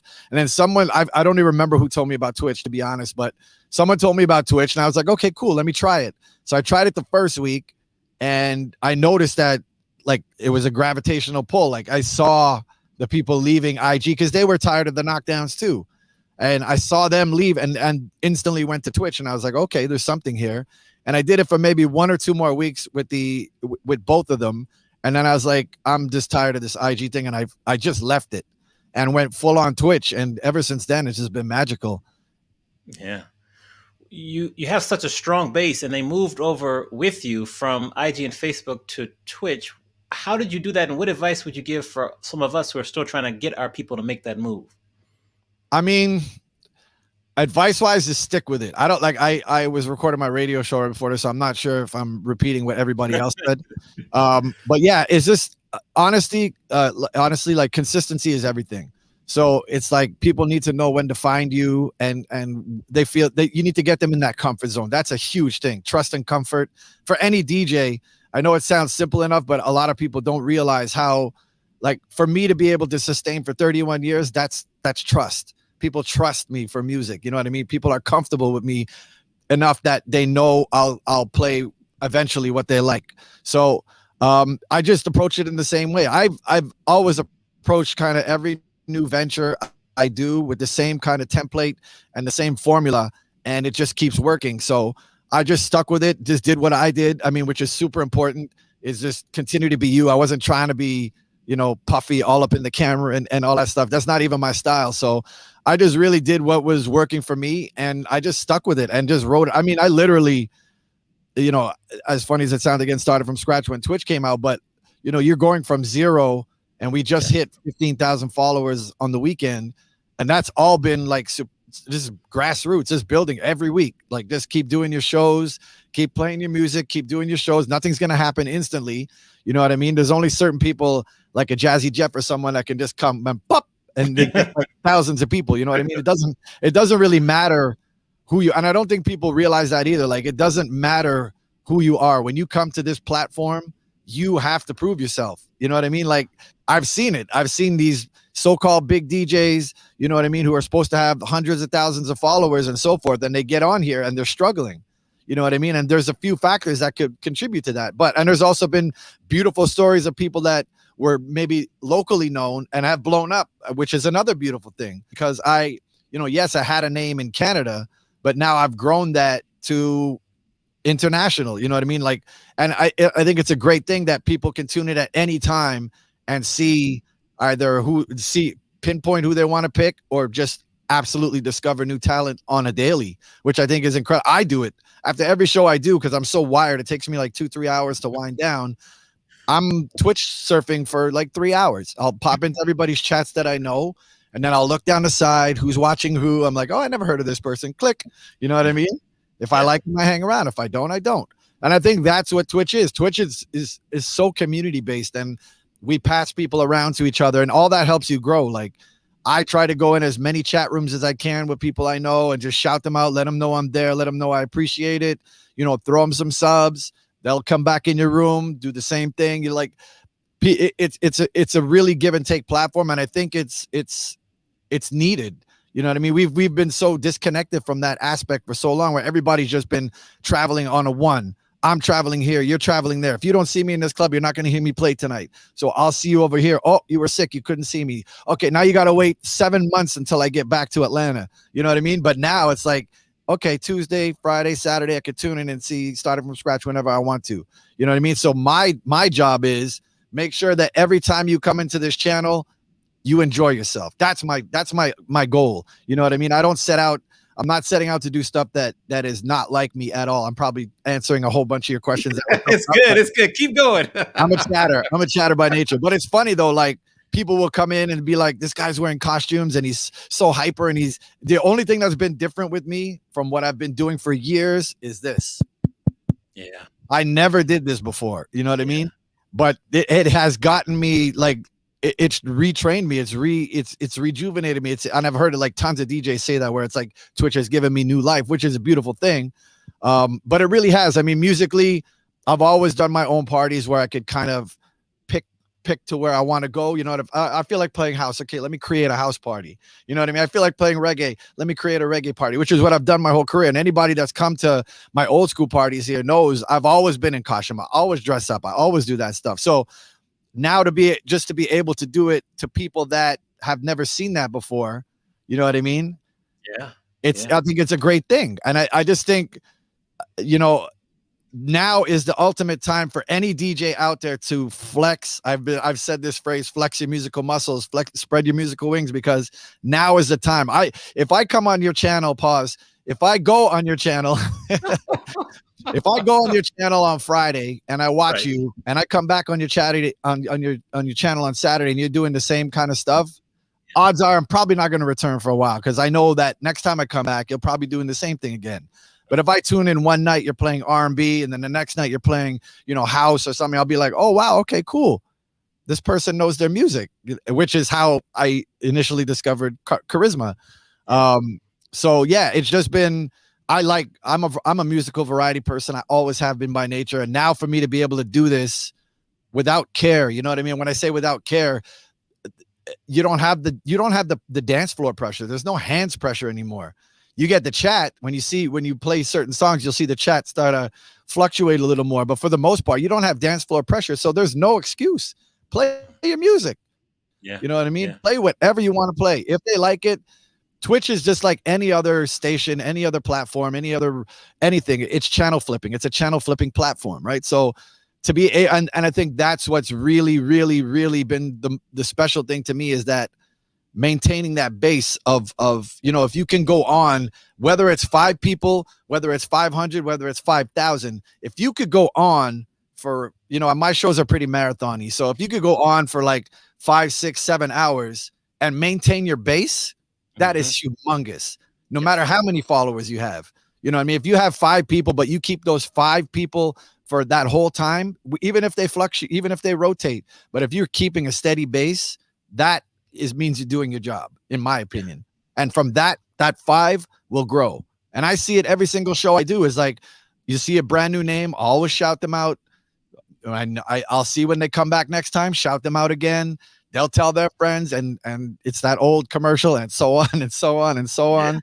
And that's exactly what it is. It's this whole platform is a big rolling snowball. And, you know, anybody who wants to benefit and puts in the work will benefit. They'll benefit it in some capacity. Absolutely. Yeah. That was the most long-winded answer to a question I actually forgot about. It's okay. It's okay, because you said a bunch of things I'm going to follow up on. Don't worry. You talked about how a lot of the veteran DJs are nervous or scared about coming onto Twitch. Why do you feel that's the case? You think it's only veteran DJs? I think it's everybody. I think there's a lot of people in general. I mean, I've been a person that's been petrified of the camera. Like, that's my own issues that I have to deal with. But yeah, I don't even want to see the old ones, but I know I've looked back and I was like beat red in the face, and I had my head down, and I didn't want to be there. You know what I mean? But I needed to play music. Like, I needed to get that out of my system. Right. So I had to put myself and take myself right out of that comfort zone and just throw myself in the fire. And that's the only way you're going to do it. I heard Kharisma. I caught the tail end of Kharisma's thing where she said that just do it. And that is the truth. Like, I mean, I've talked to young guys and I've talked to older guys. I don't think it's really an age thing. I think with the old guys, maybe they're just like, I'm here. I have my name. It's a cocky kind of thing. I have my name. I'll be good when we get out. Sure, that'll work for some of you, but there's also a ton of new talent being discovered. You know what I mean? Myself included. I'm new to a lot of people. You know, I've been here for a long time. A lot of people knew me before, but now a lot more people know me, and I have more chances to go to more. I have more opportunities to do more things. So, and that wouldn't have happened if I was sitting on my hands and watching everybody else on Twitch. You know what I mean? So yeah, I there's the only advice is this: you have to jump in. There's really no excuse. You know what I mean? Like, if you want to do it, do it. There's no pressure. If you don't want to do it, I hope you have a backup plan of some sort, because your name can only hold so much weight. You know what I mean? And other people, and the other flip side of it is people jump on here and are tarnishing their careers. You know what I mean? Because they're approaching it, and you can see that they don't want to be there. So if you don't want to be there, that's my biggest advice. If you really don't want to be there, don't press go live, because there's nothing that aggravates me more than tuning into people and they're either like this on their phones and you're watching them. And I'm like, what are you guys doing? Even if I just got there and you're checking a message, like, what are you doing? When you click go live, I don't care. You don't like, I'm super active. I don't expect other people to be like me. I know I'm a weirdo with that stuff. I'm jumping all around. But that's the way I play music, right? Even when I'm recording my radio shows and nobody's watching, I'm doing the same thing. That's just the way I am with music. But and I like giving myself energy, but to see some people on there, like, just either like the camera's up here and you can't see what they're doing, or it's like, I don't like, seeing people on their phone drive me crazy. Just little things like that. I'm like the reality is, you're pressing go live, you're performing. You know what I mean? You are performing, whether you like it or not, whether you're making $1 or $10,000 that night, you are performing. And this is the thing, like, this is so many things that have happened in my career. So many things that have happened in my career have happened in the smallest of rooms. You know what I mean? Where there was like 10 people, 5 people, 50 people, you know what I mean? And so many of these things happen because that was always a thing with me, is just come and perform. If you come to perform, perform. Do not come and mail it in, because that shit will bite you in the ass. You never know, especially on a platform like this with replays and all that. You never know who's going to see you. Yes. So it could be somebody who is doing a huge festival, or it could be somebody who's starting a TV show and is looking for somebody, and they just click on, oh, I heard about this person. Let me click on. And then you're just standing there looking at your phone. You're just standing there like you don't give a crap. They're going to be like, I don't need that. Or they're going to turn on and be like, wow, look at this. I didn't even know who this person was. And they're like, you know what I mean? And it's exciting. Or, you know, I know my stuff isn't for everybody, and that's cool. Nobody is for everybody. You know what I mean? I wish there was that magic formula. Right. Like, in general, it's like, once you press go live, those 2 words is exactly what you need to do. Go live. Like, get in there, do what you got to do. When you feel out of it, click it. Done. Peace. I'm out. Yeah. You know what I mean? Like, don't overstay your welcome. Wise advice. Yeah. So the chat, if you have questions for starting from scratch, put them in the chat. Vadermix has a great question here for him. I'm going to read it for you. He says, your edits are legendary. How has Twitch changed your view of creating them? What up, Vadermix? First of all, does a great show too. I mean, first of all, thank you. I mean, it just made me create more, honestly, because I'm playing so much more music now. I'll look through my crates and I'll be like, just pick out and make a folder of like songs I need to make edits for. And I'll just keep making edits, especially with the video stuff now. It's like, it's increased the workload, but I love it, man. I get to play whatever I want. And I think that is so amazing. I mean, any DJ would attest to that, but in general, it's like, I just love to play all kinds of music, and any other DJ will know once you go redrum, it's very hard to go back. the very nasty lane way to go down. Because when you play like redrum songs and edit songs, and then you play an original, you can always hear the difference, and it kind of sucks out the vibe a little bit. So, I'll just continue to make them and knock them out. Anybody that needs them out there, hit me up. Any DJs, I'm always sending edits. I don't charge for that stuff. I should, but I don't. Well, I'm going to get added to your list, so we got that right there. You also you also talked about comfort zone, and I've heard you talk in the past about how Usher pushed you to be outside your comfort zone. Tremendous. How did he do that, and how did that help your DJ career moving forward? Okay, so when I was talking about, big things happening from little rooms, I did a wedding. There was like 70, 75 people there. They told me Usher was going to be there. So I played, and I went a little extra for him. I did remixes for with his stuff and all that stuff. And he was only supposed to be there for like an hour. He stayed till the whole thing. He stayed for like 5 hours. He was like sweating on the dance floor. Shirt was coming off, and he was getting busy. End of the night, he comes. He's standing beside me, and he's like, "What are you doing in 2 months?" And I looked at him. I said, "I don't know. You tell me." And he's like, he goes, "I want to bring you on the tour." So he was just about to do the One Night Stand tour. Which was like 2010 or 2011. And so he hired me to open the show. So that was what he wanted. He goes, "I want you to do exactly what you did tonight to hype up because the One Night Stand tour was the premise was strictly ladies only in the venue." I don't know if anybody remembers that, but that was the thing where it was supposed to be only ladies in the venue. Oh, shout out Tiffany Lee for the raid. There you go. Thank you. Shout out to Lee for the raid. I'm doing your job. I'm doing your job. That's you can do it. You can do it. It's okay. Make sure you hit that link to refresh. I am Amani Experience, also known as DJ Emerald, the Professor. We're talking to starting from scratch right now. So come on in. Thank you all very much for the raid. Keep going. That's how you can tell I'm Twitch addicted. I'm like reading the comments like it's my show. So yeah, he hired me with the premise of doing what I do, like just to hype them up and get the ladies, into it before he comes on stage. So I was like, cool. So they sent me to North Carolina to do rehearsals, which was like 2 months later. So we get there, he had his band. They've been together for years and years and years. He has his band. They're all tight. I'm like a kid from Canada. Nobody knows. So I get to the rehearsal place and we're just I'm just playing music. They had a setup for me. I was just playing music, whatever. And they were doing the rehearsals. And because I really thought I had nothing to do. So I was like, I'm just going to play music in my little corner. So Usher walks over to me and he leans in front of the turntable. And he's like, "Okay, I changed my mind." He's like, "I want you to be in the show." I was like, "Okay, what do you mean?" He's like, "You're going to be part of the band." I was like, "Oh, okay, cool." So I'm not playing before. He's like, "Nah, I want you. We're just going to start the show. No openers. You're just going to start the show and we're going to do it." I was like, "Okay, cool." So we do one rehearsal, gives me this list and all that stuff. Okay, I'm like, "Okay, how do I fit in here?" So he's like, "Okay, let me figure it out." So we do the rehearsal. So I go back to my little room in the rehearsal studio. He comes and sits beside me on the couch and he goes, "Okay, so you're going to do this. We're going to open, da, da, da, da, da." So I ended up having I'll talk about that in a second. So he did a bunch of things and he's like, "Okay," he goes, "Do you talk on the mic?" And I said, "Nope." I go, "Nope." And he goes, "Well, you're going to have to." This was in rehearsal. This is before we even started tours. He goes, "So you're going to have to." And I was like, "Okay." Yeah, pretty much. I was like, "Okay, well," because, and it was this, I knew I was there for a reason. So I was like, "Okay, I have to do it." Not knowing the extent of what I was going to do. So by the time we hit the stage for our first show, I had the most airtime I had the second most airtime to Usher.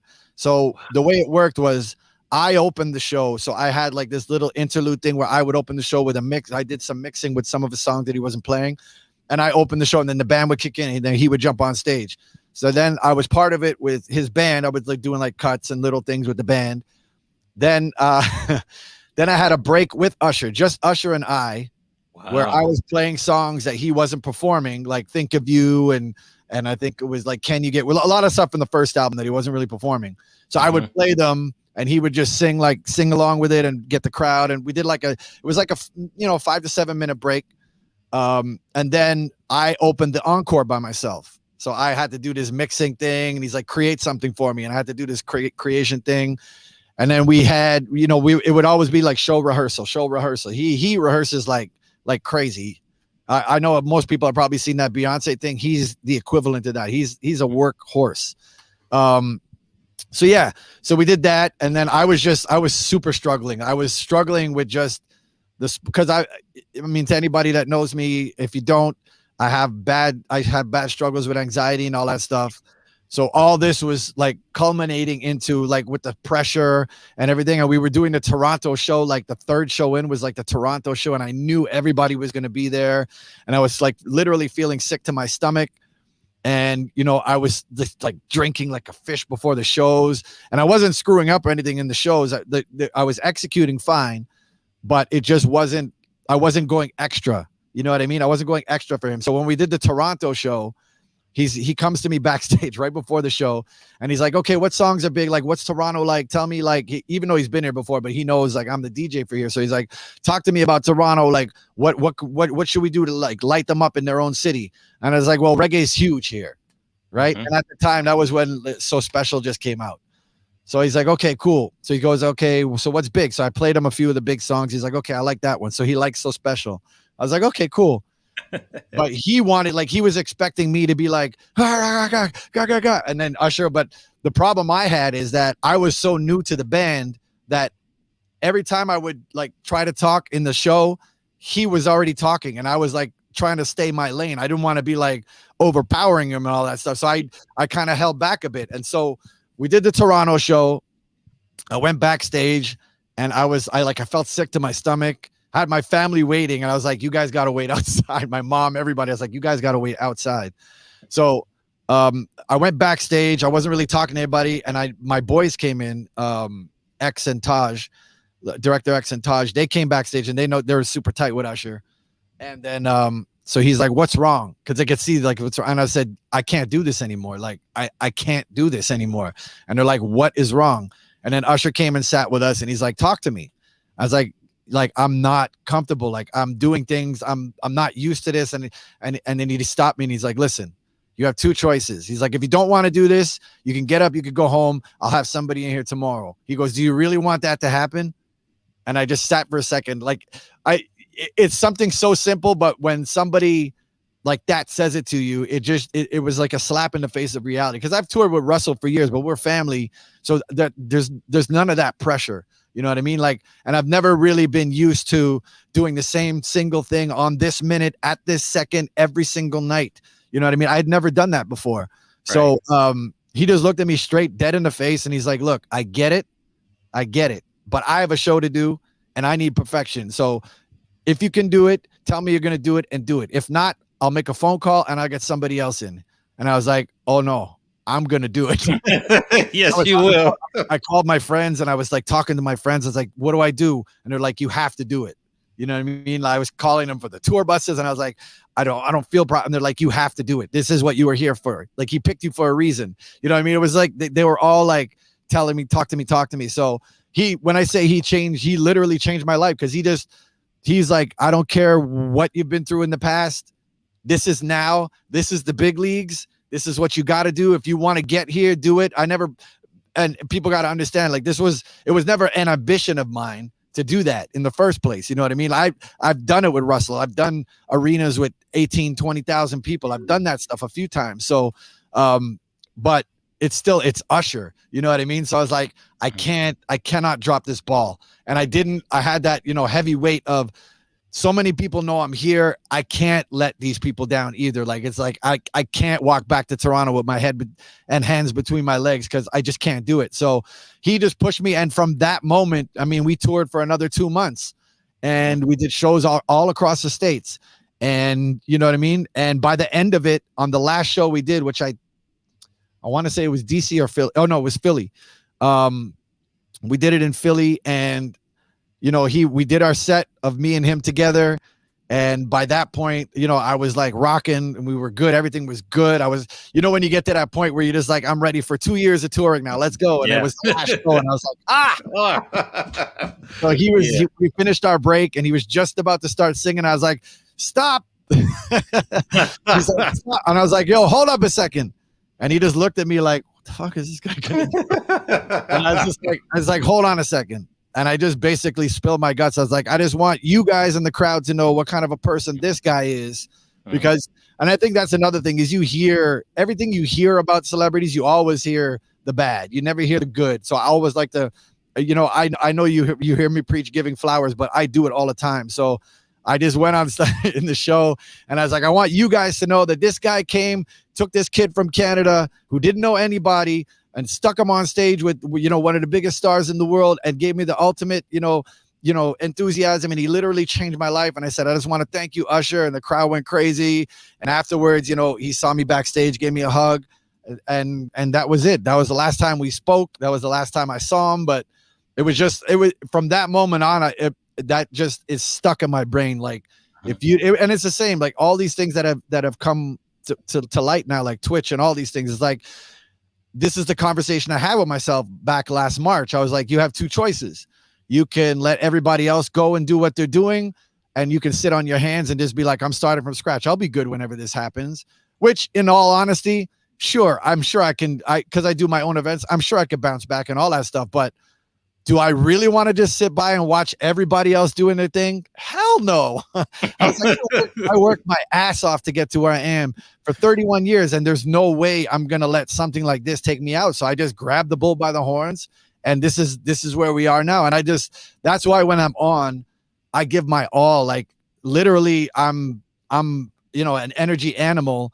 And if my body says shut up, then I shut up. That's what happened to me on Friday. I thought I was going to go, a lot longer. And my back just went, and I was like, okay, y'all, we're going to rate such and such. I'm like, let's go.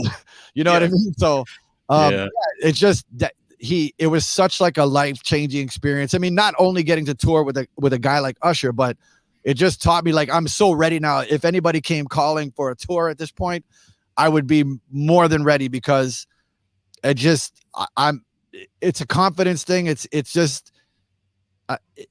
just really truly made me realize that there's so much more that I can be doing. You know what I mean? And just again, to hear it from that voice, it is amazing. Yeah. Good. Amazing story. I want to say that I really admire your courage. You spoke about a little earlier. You have kind of been very public and honest about your struggle with anxiety. So props to you for doing that, because from the time you started your career in like the late 80s, early 90s, like we can't really talk about mental health out in public, especially in the hip hop world. But you have decided to be courageous and talk about it.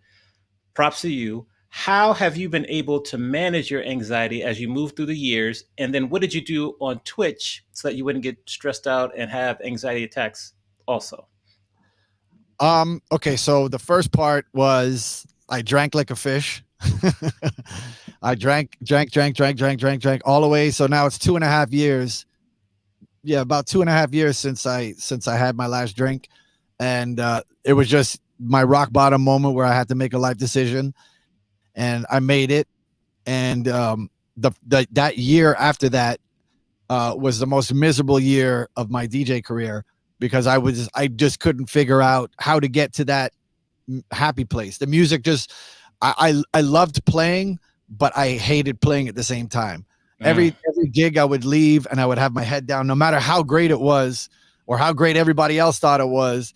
I had my head down. I wouldn't talk to anybody. Like, it changed me a lot just because I had no more fence up in front of me. So it was miserable. Twitch is still hit and miss. Sometimes I'll get on to, that's why my shows are so long, to be honest with you, because it really takes me a long time to actually just start to breathe properly and get into it. It still happens to me. Like 2 weekends ago, I was like sick, like to my stomach and shaking and stuff. Other times like this, I feel comfortable. You know what I mean? So it's really a swing and miss thing with me. Or hit and miss, I guess I should say. But yeah, it's something that I've realized at this point, is just not going away. It's something that I just have to kind of figure out how to do with it. And Twitch has given me a new confidence. I'll say that. But I also, people have asked me how I'm going to be when I get back into the crowds. And I'm like, I don't even know. Like, I really don't know. Like, we took the kids today, out to Indigo to take them to buy some books, and there's people in there, and I'm looking around, I'm like, okay, I think I could do this, but again, it's a different atmosphere, right? Like, I don't know if I'm really ready to jump in with a crowd all up in my face and all that stuff, because I don't know. I really have no clue what's going to happen. I can walk in there with the utmost confidence and the utmost back padding I can, but once you get in there, it's a whole different ball game. So I don't know. I mean, I'm sure a lot of DJs probably feel like I do. I mean, we Mhm. can all say we're ready, but the reality is, are we? Who knows? Right. We won't know till we get there. But Twitch has definitely done a lot, and I mean, I'm using it as a training ground. I'm trying to, I'm trying to be not necessarily a one man show, but in essence a one man show when I get back out there and do things I've never done before. Like for me to walk out back into the club scene now and grab mic and do mic and thing, Hmm. they've never seen that. You know what I Yeah. mean? Most people have never seen that unless I was like hammered at the party and I was grabbing the mic and talking while other people did. But most people have never seen that. So for me, it's exciting because it's like you're going to see a whole new starting from scratch when we get out there. And especially with all these DJs playing all this great music out there and really pushing the boundaries, one can only hope that once we get back in there, DJs will continue to do that and not fall victim to the Vegas mentality and get back in there, get back in there and just do your thing and really keep it you. You know what I mean? Like if you're able to do that, I think we're training these people now that to appreciate different types of music and to take that across the world again will be a great thing. Yeah, agree. So some people came in. I gotta recognize them because they've been subbing everything. I don't want to dismiss them. So thanks again, XX Tiffany, for the raid. DJ Big Time, thank you for the follow. Achalisa, thank you for the follow. Chazzy McLovin, thank you for the follow. Daycare, thank you for the follow. Double AA DJ, thank you for the follow. Selecta 720 is in the building. Thank you for that resub. DJ Keith Brizzy, thank you for that 7 months. Thank you for the 6 months, Selecta. My next question to you is hold on before you do that. I just saw somebody say it, and Mark Smooth never told me because he's rude. NYC Dope got partner. That is amazing. Congratulations, my brothers. I love those guys so much. That was actually close to one of the last parties I did. Yeah. The last US party I did was for those guys. So NYC Dope introduced me to you officially. So I mean, we love him. We love him. He works he's hard. He's been the plug. Yeah, he worked hard for his partner, and that's a great segue because you have said in the past that Twitch is and it isn't a numbers game. What do you mean by that? I mean, it's just like anything else. You know what I mean? Like Instagram was all about likes. How many likes do you have? Oh, I don't have enough likes. Let me, lower my top, or let me loosen this button to get more likes. and I mean, it does happen on Twitch. It absolutely does. And it's so easy to fall victim to it. So when I say it's a numbers game, I mean, it really depends on your approach. You know what I mean? Like I never got into this, even with the Twitch stuff. My initial stepping into Twitch was relief for myself and relief for everybody else. Right. And so for me, it really didn't matter. And honestly, I think it was like the first 3 months, I didn't even put up things to like to donate and all that stuff because it wasn't even my thing at that time. And I also didn't going to be in it a year later. But yeah, I mean, it's so easy to fall victim and get caught up in how many viewers do I have and how many followers do I have and all this stuff. When end of the day, it really doesn't matter because like, yeah, I'm appreciative of myself, or I pat myself on the back for reaching 15,000 followers because I worked my ass off to get here. You know what I mean? It's not like I've been, just coming on and pressing go live and sitting back and raising my hands. Look, I'm starting from scratch.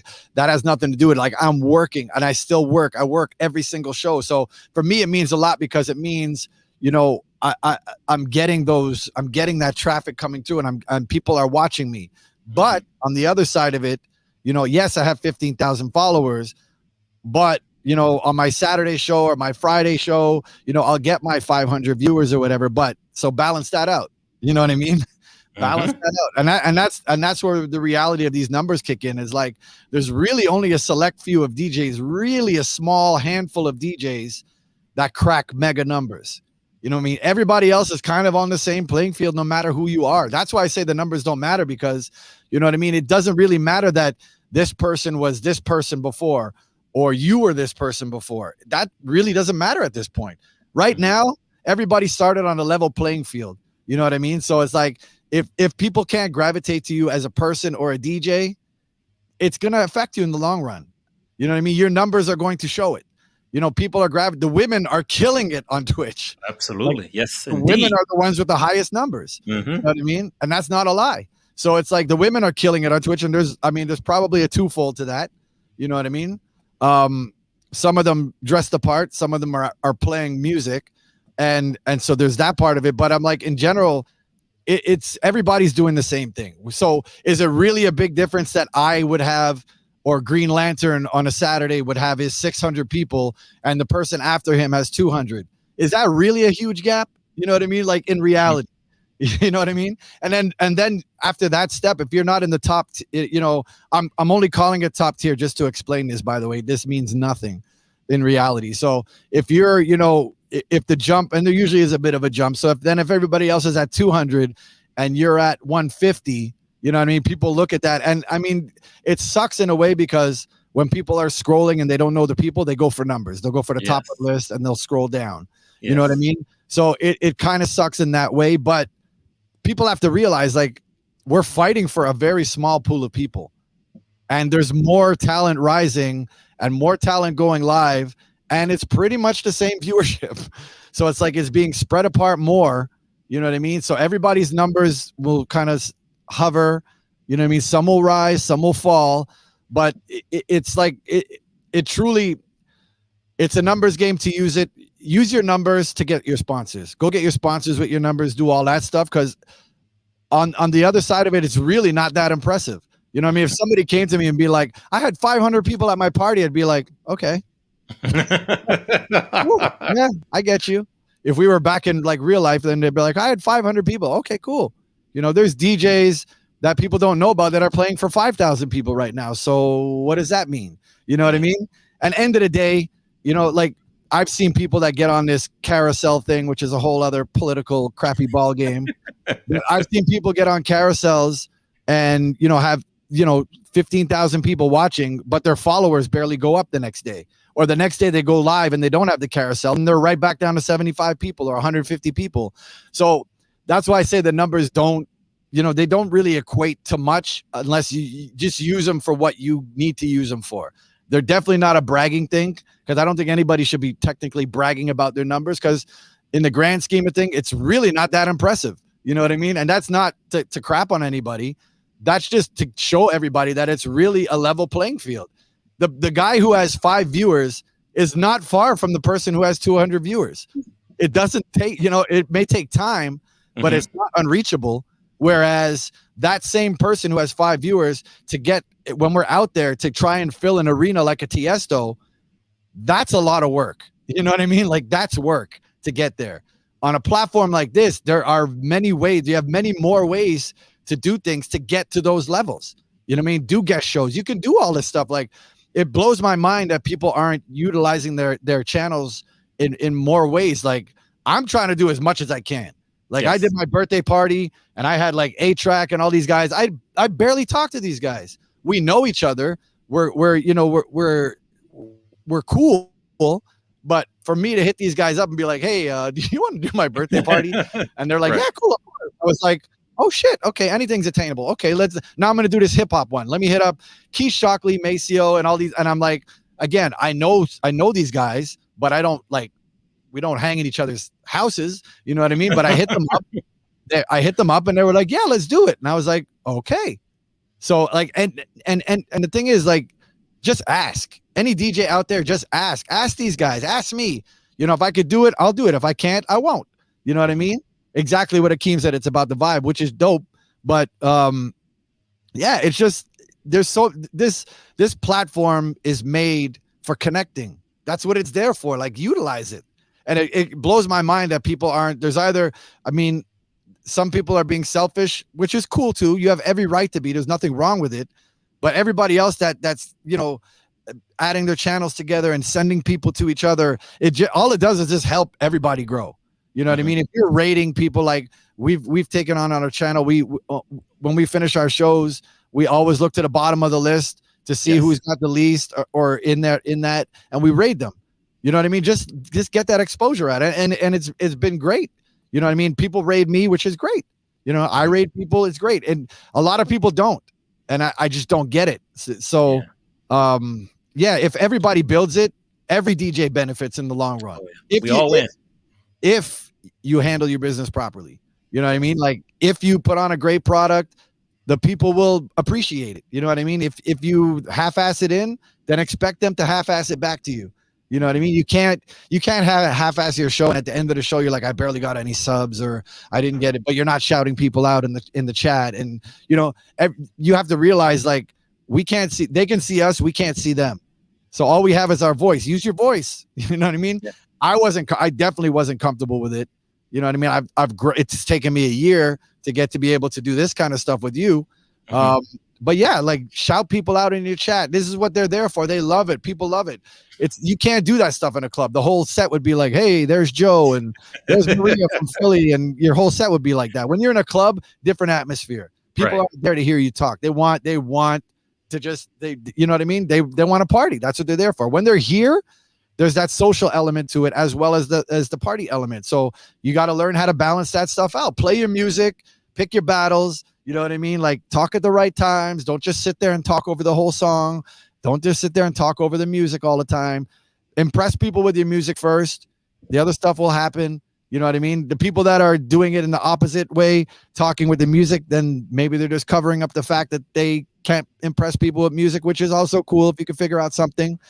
But yeah, I mean, there's so many. This is that platform to do all that stuff. And to any DJ that's not doing that, please start doing it. Like, watch other people's channels, take notes of things you like. You don't have to green screen it up and do all the fancy hoo-has and all that stuff. That's just bells and whistles. You know what I mean? And people, trust me, people can read through bells and whistles. They can read through bells and whistles. So, you can have, everything on the screen going crazy, blah, blah, blah. But if your music is terrible, sorry, you lose, because end of the day, that's the first thing they want to hear. You know what I mean? If you want to do a talk show, then do a talk show. If you want to do something else, do that. But to be able to do all that stuff together, it takes time. It takes practice. You know what I mean? And I think it's been great. There's a lot of people in here that I've connected with, tons of DJs that I've heard of, or, I don't get to see because I'm always working. And the same vice versa with them. They jump in my chat, see Craig G in here. We've connected. Like, things like that, I think are amazing. You know what I mean? And just to show respect. That's a huge thing too. Like, if someone shows you respect on your channel, go back on their channel and show them the respect. Whether it's just energy, whether it's if they came on your channel and threw up subs, go on their channel, throw up subs. The way I look at it with throwing up subs, I look at it like this. Because to me, I mean, on the Canadian side, I don't know how much it is in America, but when you give 5 subs on it's like, it ends up being like $40 Canadian, right? So if you're going to give 5 subs, so I look at it as, if this person asked me to lend them $40, would I buy this person 4 drinks in the club? Cool. All right. Here's 5 subs. You know what I mean? Just like that. Because when you break it down like that, it's $40. So if you can't do that to somebody, then don't expect it in return. You know what I mean? And I hear it from other people. They're like, yeah, I see this person over there throwing up subs and they don't do it on my channel. Or even to me, like, how come you threw up subs and you don't throw it on my, it's reality. It's either your show's not the greatest or we could be great friends, but if I don't appreciate your show, I just don't appreciate your show. My bad. Sorry. I'm human. But it's a really simple thing. Like, throwing up bits and all that, it's simple. Like, if you can do it, if you can financially do it, because that stuff goes a real long way. Like, and all this stuff does is just builds your energy in different channels, and it comes back to you twofold, man. Like, you see it. You'll go on other people's channels and you talk to their people in their chat, shout out their mods, will shout you out, shout them back. And I'm the same way when I go in people's chats. Anybody that talks to me, I answer them back with their name in it if I see it. You know what I mean? Except this one, because I'm not typing. That's fast. But all that stuff is like, it's a bit time consuming, but it's your career. And this is all we have now. So I treat this like this is all I have now. I don't know when Toronto is going to open back up. You know what I mean? I don't know that. I don't know when I'm able to get my vaccine shots to be able to travel. I don't know when this is going to happen. So this is my life right now. So I treat this as my all. When I get in here, it's work for me. I love doing it, but it's work. The A and B of it is work. I'm a DJ. This is all I do. You know what I mean? So I'm building and I'm building and I'm building and I'm building for the time that somebody says go, I'm ready to go. And now I can go and I can be like, hey, email this person. Yeah, I see you're from Brazil. You've been watching me every week and shouting me out, blah, blah, blah. Can we do anything down there? No? Okay, let me move over here. Hey, I see you're from Amsterdam. You know what I mean? But It's simple things, but because I go into DJs, other people's channels and stuff, and throw up that energy to them, people just feel that. You can always feel, you can gravitate towards positive energy always. You know what I mean? Even like with me and you, we've never met, we've never spoken, but I feel like it's a cool connection. We're good. You know what I mean? If I didn't like your vibe, I'd be like, oh, my wife is calling. Sorry, I gotta bounce. But you can tell positive energy is a great thing, right? So it's like all these things are just if like I'm giving advice to DJs. I'm not saying I'm the ultimate pro or anything, but I'm saying what's worked for me is just really the A is put your best show on. That's obviously always first. But after that is get in there, man. Like get into people's chats, go on people's shows, whether you can do a guest set on people's shows or just hop in their shows, hop in their chats when you can. I mean, I wish I could do it more. I got 3 little kids in here. It's very hard for me to do a lot of the stuff, but whenever I can, it's always usually late after my shows. But whenever I can, I try to, honestly, that stuff has done wonders. Like it's really connected me with a lot of people and given a lot of opportunities. So, and a lot of, like, even with Kharisma, like she said, she's going to do my show. It was a simple thing. Somebody sent me a DM, a whisper, whatever they call it in Twitch. And it was like, mate, you should go check out Kharisma. And I was like, okay, cool. And I went and I watched her show and I was like, oh man, cool. Yes. Oh. And it had nothing to do with whatever. I didn't even know Kharisma was a female when I first logged in, and I watched and I was like, wow, okay, cool. And she was like killing hip hop and playing properly on bar and everything. I was like, holy crap, this is crazy. Next time I followed right away. Next time I got the notification, I was like, bang, I'm there. Went to watch again. I was like, damn, she's dope. You know what I mean? And then I was like, okay, cool. We started talking. Mark Smooth once again came in the mix there. The connector.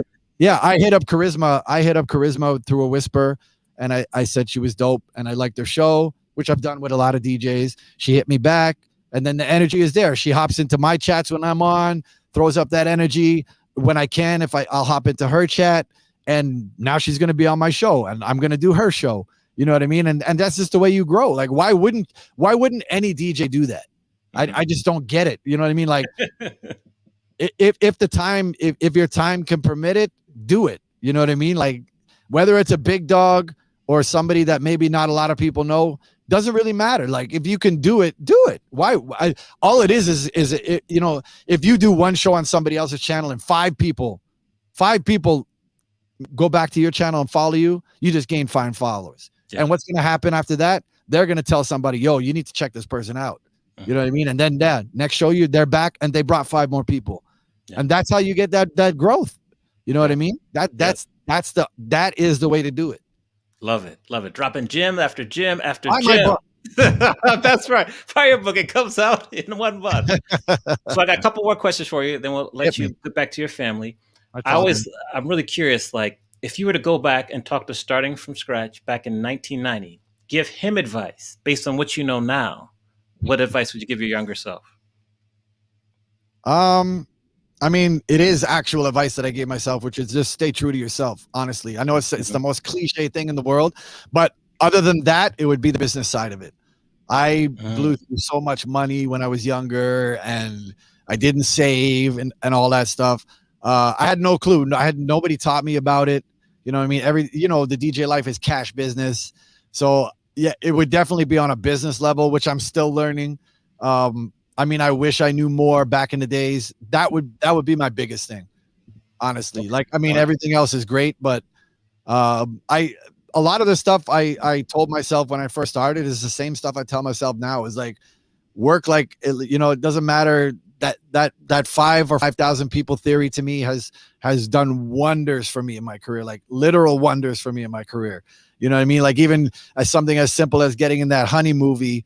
I was on my radio. It's the same thing with radio. Every time I'm on the radio, it's like I give my all.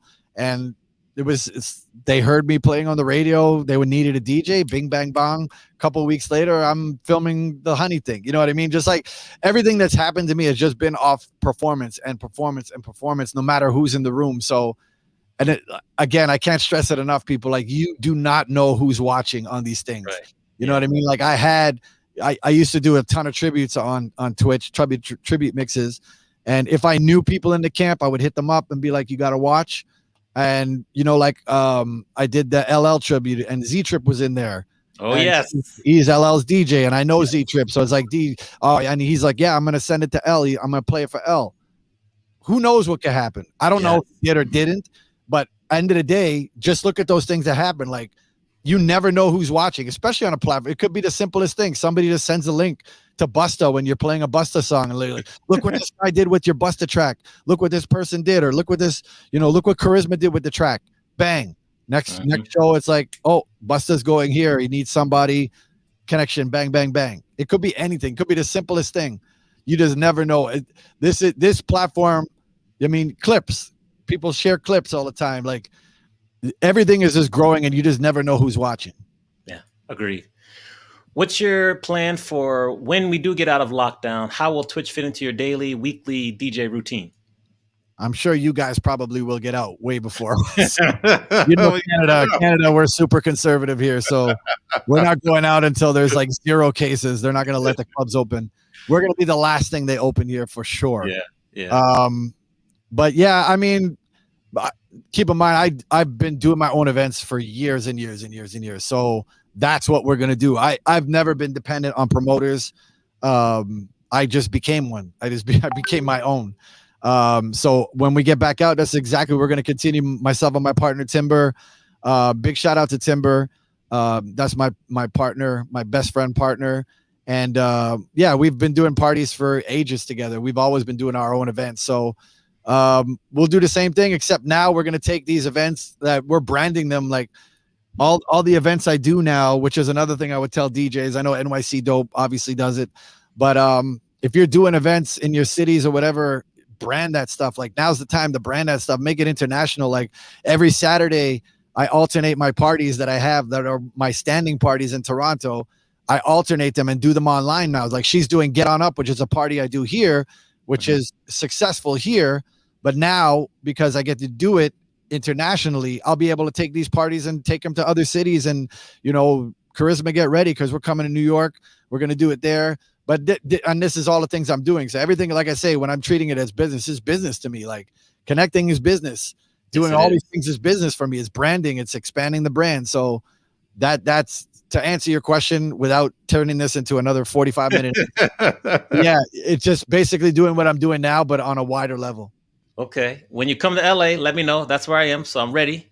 I got a lot of people. My Beat Junkies family is LA, and Russell's obviously LA. Where are you? Are you right in LA? I'm right south of LA, like South Bay, like Manhattan Beach area down there. Okay, nice. Yeah. So the last question I ask, and hold on, before you say that, we were shoveling today, just so you know. So I'd like some sympathy. Sorry, 81 degrees. 81 degrees. Yeah, I hear you. Until 5:45. But anyway, it was nice talking to you. And, all right, so I'd love to ask for the final question, just if you could share with us really quickly what Spin Bad mean to you, and then also what can we do to keep moving forward? You shared a lot, but just any last minute words of wisdom or advice that you wanted to leave with us before. There you go. Yeah. So just tell us every single show I play. I'm big shout out to 12-inch Skins, my boy Cartel, who sent these to me after Spin Bad passed. You hear my voice change because it still hits me like a rock. I still haven't come to terms with it. I still have our last messages saved. You know what I mean? Yeah, the emotes go. They'll always be in my thing. I'm gonna carry his legacy on forever. But I mean, listen, you can meet a million people in your life. There's 2 people I've met in my life that have, well, let's call it 3 or 4. But besides my wife, let's get that out the way first. Yes, happy wife, happy life. Yeah, she's the one that she's the one. But Spin Bad was just that moment where we just instantly were brothers. Like, I can't even explain it to people. It's like Russell, Russell was the evil mastermind behind the whole thing. He was a humongous fan of Spin Bad, as most of the world was, as I was. I had never met him. I knew the 80s mixtapes and all that.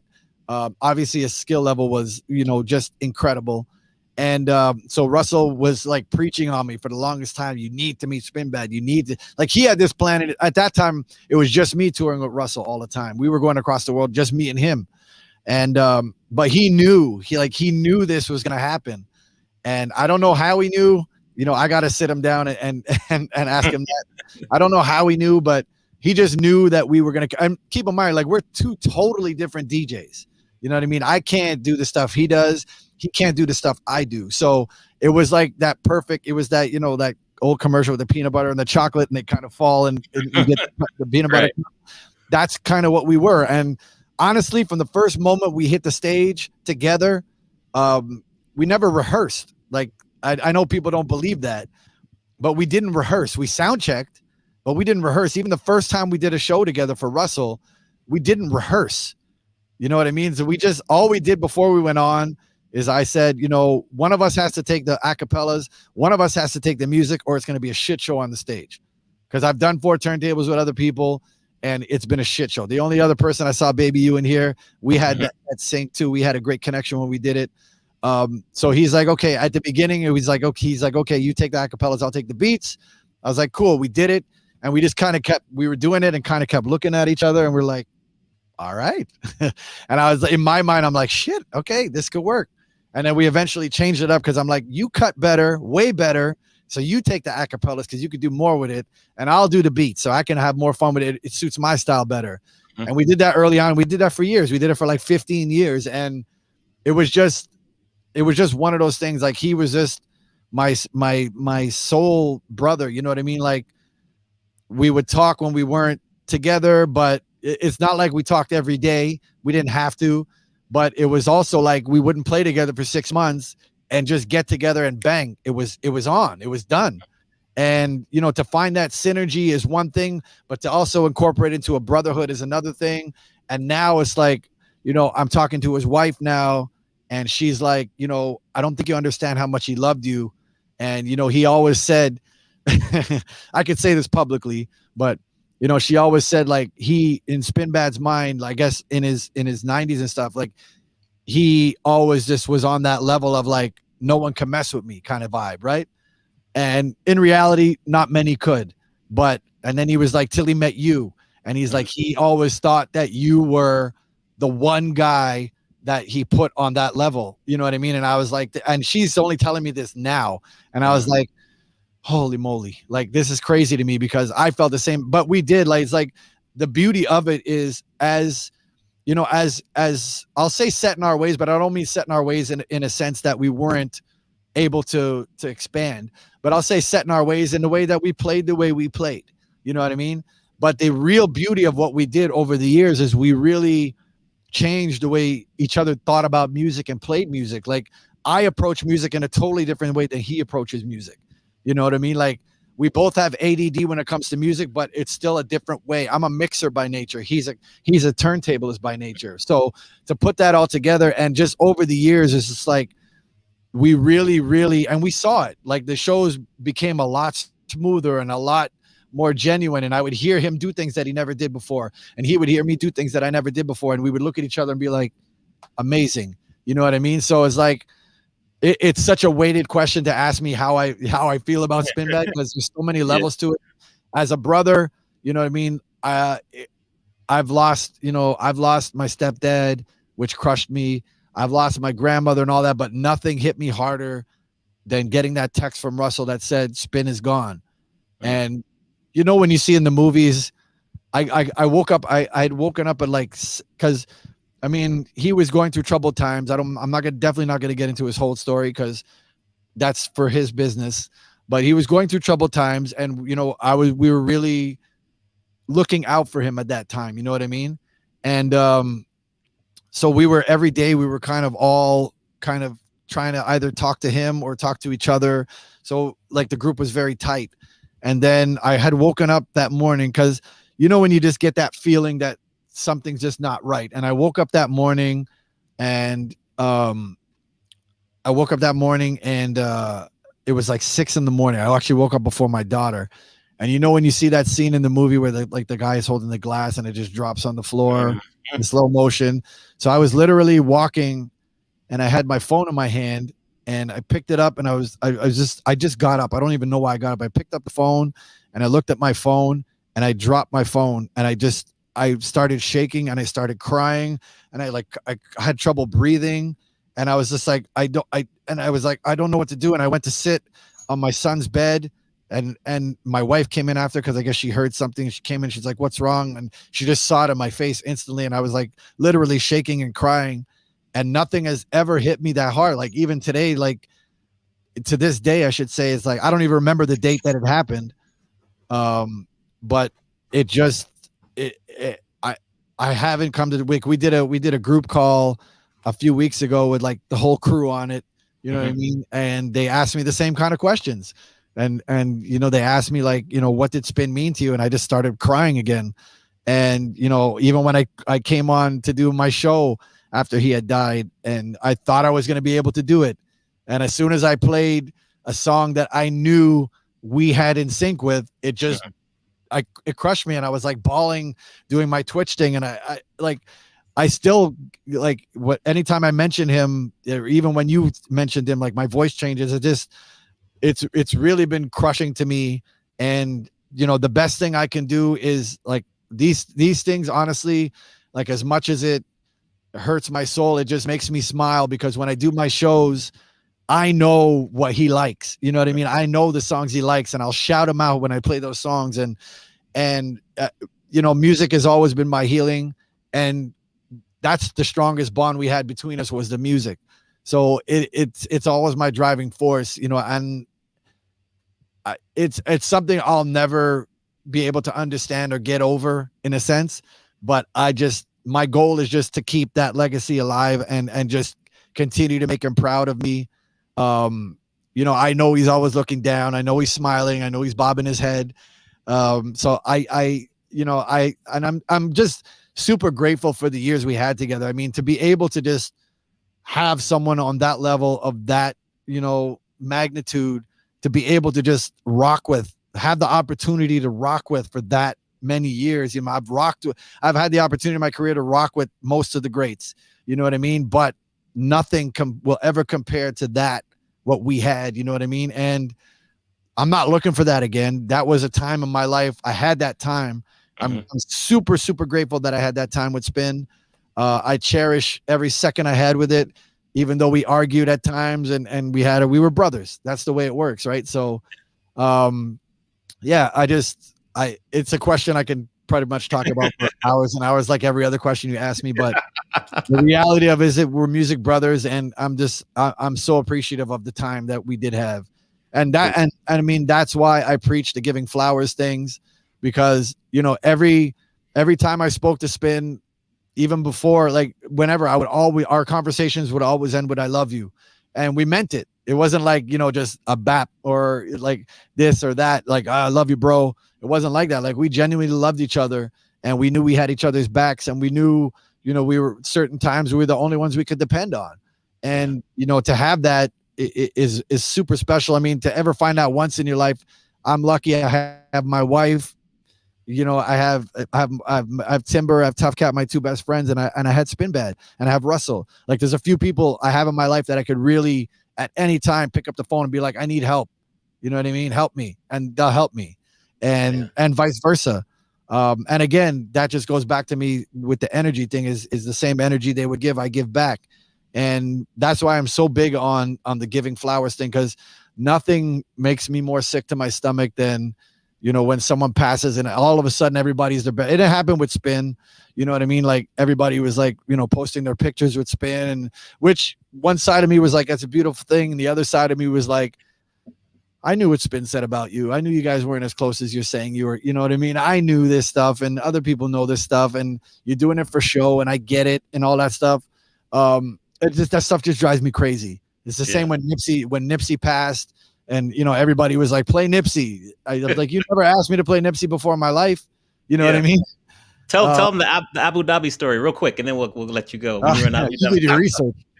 Well, yeah, playing in Dubai right after Nipsey was killed. What Up Arabian Prince?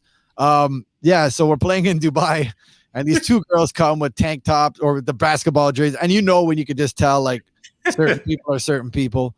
So they run up to the booth, trying to be all cool and stuff. They're like, yo, play Nipsey. And I'm like, and I just in my mind, I was like, let me flip. And I'll be honest, I don't have much Nipsey in my computer. Right. I'm Yeah. straight up with that. I wasn't super familiar with his catalog. So I looked at them. I was like, "What song you want me to play?" And they both just went, "Just play Nipsey." In my mind, I was like, "I can really play anything you want. You have no clue. You have no clue about the music." Yeah. But it's just and that's just the way that's like. I'm like, we have so many amazing people here now. You know what I mean? Like, if you're doing tribute mixes, do your tribute mixes now while they're here. Like, even when Dre had his stroke or aneurysm, whatever, people were already posting up Dre mixes. I'm like, oh, what the hell is going on here? I'm like, you could have done this 4 weeks ago when he was healthy, but now you're waiting because you think he's gonna pass. You know what I mean? The TMZ told you he's not in good condition. Oh, let me be the first to do a Dre tribute. I'm like, come on, man. Like, we have so many amazing people here now. Do your Jay-Z tribute while he's here. Do your Beyonce tribute do your Stevie Wonder tributes. You know what I mean? We don't know what's gonna happen at this time. Like, we don't. Because you never know. Like I said, and it's happened to me with the Twitch thing where people have just passed it on to the person I'm doing a tribute for, but you may do a Jay-Z. You don't know who's watching. Exactly, White Gold. Do your Rihanna tribute. But that's perfect example is like, who knows what's, I mean, I'm not going to mention anybody's names with anything to do with passing because I don't want that energy out there at all. But you just never know, especially people like that are in their older stages now. I'm like, we don't know what's going to happen. Yeah. Do your tribute, do your Stevie tributes now. Who cares who else is doing it? If you're a real Stevie fan, or if you're a real whoever fan, if you're a real Yachty fan, do a Yachty tribute while he's here. Don't wait till something terrible happens. You know what I mean? Like, it just, it just irks me so much. So I'm all about flowers to people, and I have zero shame in telling anybody I appreciate their work. Zero shame in telling anybody that I love them. Zamfir for life. Throw them up for Zamfir. Yes. So you'll come to learn that I love Mariah Carey, and when I get partner, I'm going to do. You need to talk to my wife. You need to talk to my wife. My wife is the biggest Mariah fan. I flew her to Vegas on the last Vegas tour, and I paid that ridiculous amount of money so she could meet her. So she got to meet her, talk to her, everything. I'm in the good books for 10 years. I'm good. I can mess up for 10 years. I got my pass. So I'm going to do like a 10-hour tribute set when I get partner. I can't wait. I'm already planning for it. So that's the same thing, same concept we're talking about right there. Because absolutely, like that. Yeah. That's the way you got to do it. Like I just don't. I mean, again, a part of me I understand it, but I don't get it. It's the same, and the other part of it is is like, let's say like somebody like Biggie or somebody that has passed on, and people do tributes on the day that they died instead of the day that they were born. You know what I mean? I just for the life of me, I just don't get it. Yeah. I mean, man, people, please pay attention and just do these things to people at the proper times. Just do it while they're here. If you love them, do it. Who cares? Who cares who else is there? Just do it. If you love Mariah, I did a Mariah tribute. So if you love Mariah, do your Mariah tribute. I'm ready. It doesn't even have to be her birthday. If you're part of the Lamley, be a lamb, damn it. Be a lamb. Be a proud lamb. And I'll be proud too. Look, starting from scratch, thank you so much for dropping Jim and spending time with us. We really appreciate what you're doing for the community. You are leading us, so keep leading us. Don't say that. Don't say that. That's a lot of pressure. No pressure. Don't take pressure. Just keep doing what you're doing. We love you. We want to keep watching you. So thank you. Thank you. All right. When's your next stream? Let us know your next stream in the chat. Let us know your next stream real quick. I'm taking tomorrow off because my body is telling me to take tomorrow off. So I'm taking tomorrow off. But usually I do Tuesdays, 8 to 10 Eastern. Fridays, I start at 8 p.m. Eastern. I do all 80s, which is a pretty wild show.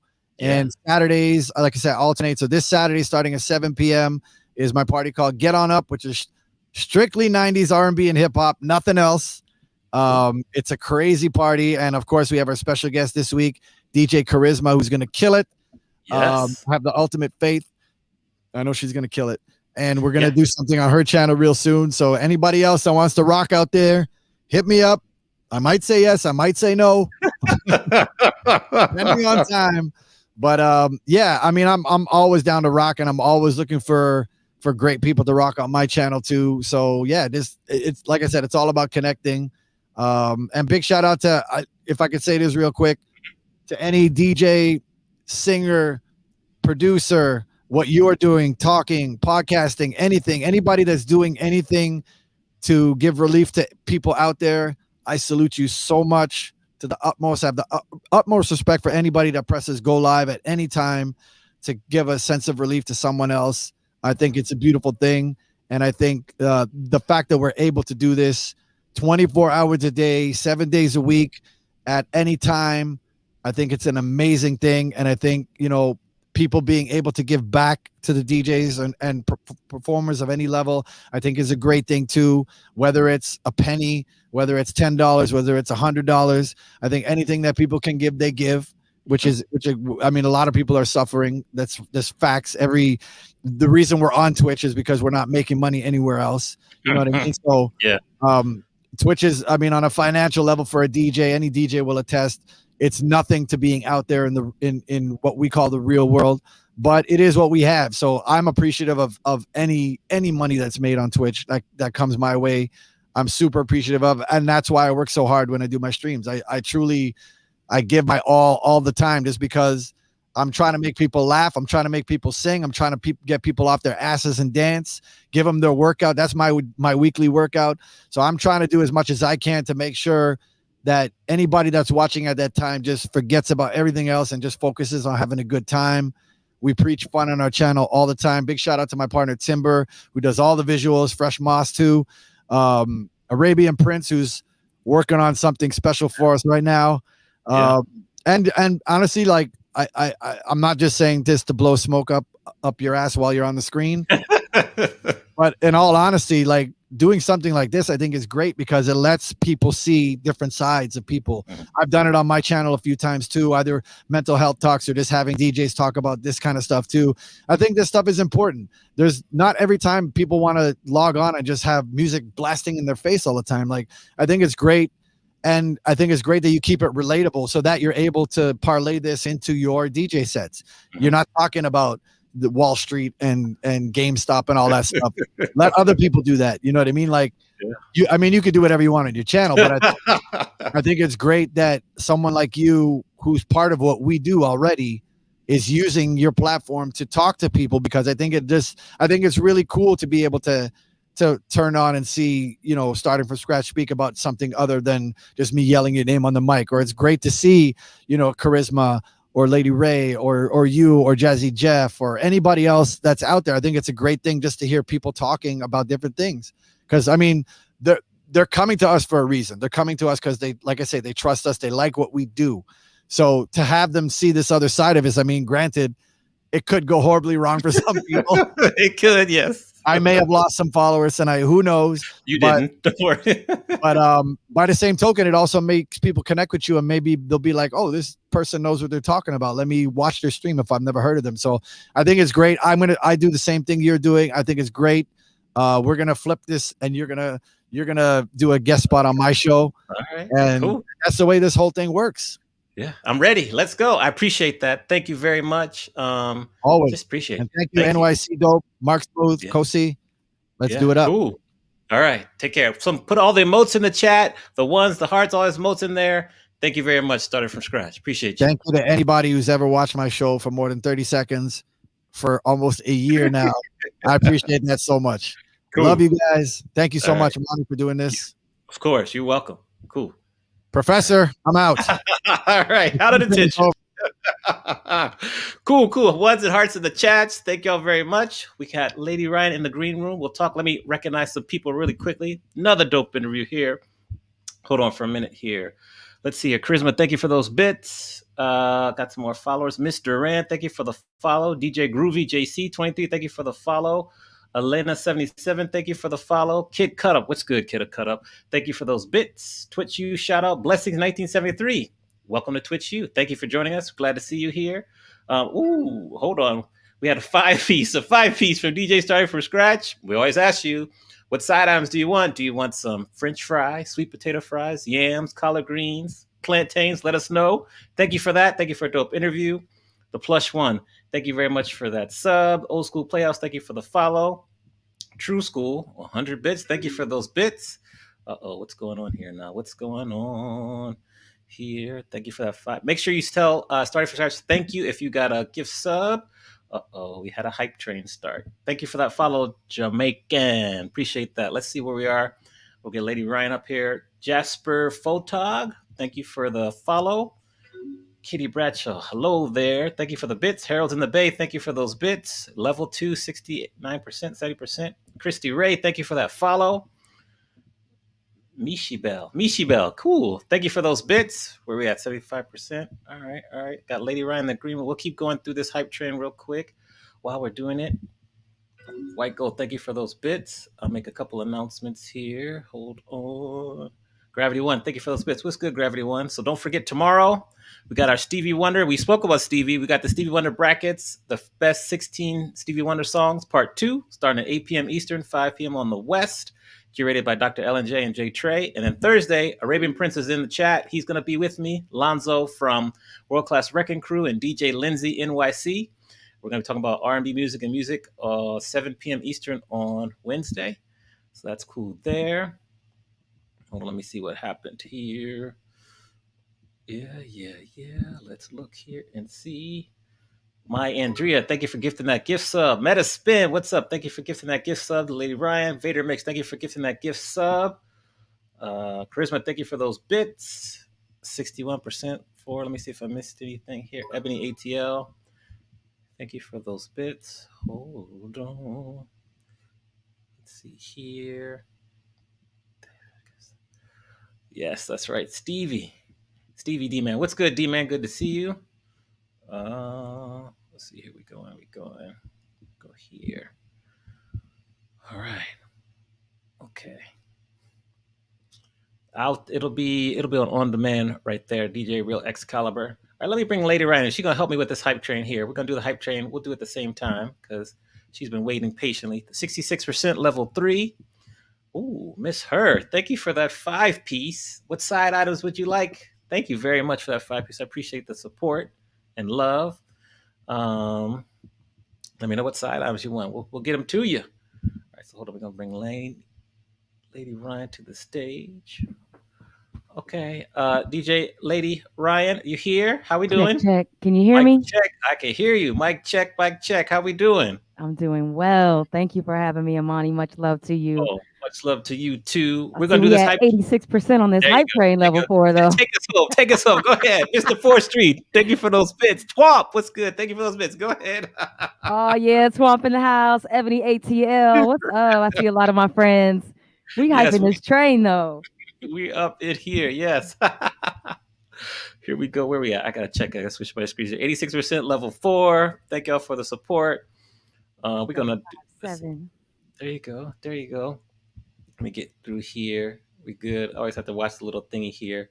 While we're talking, while we're doing this hype train, we're gonna pause. But first of all, welcome the Twitch you. First of all, Lady Ryan. So welcome. We're so happy to have you here. Thank you. So glad to be here. We always want to know. I know why, but tell us why your DJ. What does your DJ name mean? Oh, well, I'm from the South originally, and my mother did raise me to be a lady. But I have a gentleman's name, so one of my friends named me Lady Ryan like back 25 years ago, and so when it came time for me to choose a name, it was already there. So that's that, Lady Ryan. Lady Ryan. So you're from the South. Went to Hampton University, correct? No, I didn't go to. I actually didn't go to college. Okay. You know, contrary to how I was raised. You know, in the South, we are raised to go to college, but I actually went there for elementary school, and my folks still live down the street from the university, and I'm really grateful for its influence in my life and Black culture. Okay. So yeah, I left though. I left the South when I was 18. Okay, and you came out west, right? Yep, sure did. All right. So real quick, Liz Gia, thank you for those bits. Songbird, thank you for those bits. We level 5, 6%. We're gonna keep rolling through. First question is, how did you find Twitch and what inspired you to start streaming? And I remember when you had first started streaming, you came to a Twitch U and one of the first ones in like June or July, and we're like, "What's up? I have this question." I'll never forget that. So talk to us. I love that you remember that. Yeah, shout out to my very good friend Iana DJ Umami, who I'm sure most of you know. We have played together for a long time in our in real life, out of side of Twitch, and she was the one that said, "Yo, you got to get on." I mean, we were, at first it was IG, right, as things, and then it was like almost mixed cloud, and so she was the one that really gave me a lot of encouragement to, you know, get the proper things I need, or to see how I could work with what I already had, to get streaming. And she's like just giving a lot of encouragement, because I think that everybody has their learning curve and their, I've heard a lot of DJs talk about their uncomfortability. We all have that. So yeah, Iana was just like a mad supporter of pushing through all that stuff. So Nice. that's how it came about. So we need to get her on the show too. So we're going to talk about that afterwards. Right. Metaspin, thank you for gifting that sub. What would you tell yourself right now? Because now that was like May, June when you started. Now we're here, February, March. What advice would you give, yourself if you were to go back and talk to Ryan when you first started streaming? Um, I think the only thing that I think about that's not necessarily different, but to not compare Mm, myself to anyone, and that's just a life thing in general. But and it's a DJ thing, even in real life. This is kind of an ego driven, or can be, anyways, an ego driven career path. So it's really important as an artist to be as you're being true to who you are, be confident in yourself, and the comparison will be the death of you. So mhm. I'm still working on that every day. Well, how? Like, how are you doing? Because they say comparison is the thief of joy. What are you Right. doing to kind of work on that? Because that's tough, especially when we just, started from scratch. We're just talking about numbers and everything, and you see these numbers, you're like, well, how are they doing that, and I can't do that? Like, how do you work on that? Also, level 5, 23%, a minute 40 left. Keep going. Okay, come on, y'all, let's push it. I don't know if I've ever seen over level 5. Let's get it. um Yo, shout out to everybody that's donating right now to the hype train. It's dope. um So how do I do that? It's a work in progress. I'm still figuring that out. Words of affirmation are cool. I remember a long time ago, Amani, you said that you cover up those numbers up there so you Yes. don't see the up and down. Cover right now. Yes. Yeah, right. It's a constant practice, and even taking that from real life too. It's like I remember when I was in the club, I would like watch people go outside, and it's like, yo, they might just need to smoke a cigarette. Like they Mm, might not even be leaving for good. Like it's not, necessarily anything I did. So yeah, I guess just knowing that it's the words of affirmation, knowing that you are enough, and knowing that, things are gonna unfold the way that they are supposed to. And that even that level playing field that Start From Scratch was saying, like I kind of beg to differ. I mhm, think that connections are still a huge factor, even in this Twitch world. Um, and paradox of that, I see a lot of DJs that may not have a large presence online now, blowing up on Twitch, which is dope. But at the end of the day, there's still the institutions of class of capitalism, classism, racism, patriarchy, like all that still plays into it. So um yeah, so and keeping that in mind is another reason why not to compare yourself. Okay. Okay. So shout out DJ Vader Mix. Thank you very much, sir. Thank you for that 5 piece. Let me know what side items you want.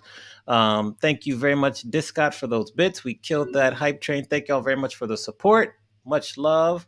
Nice.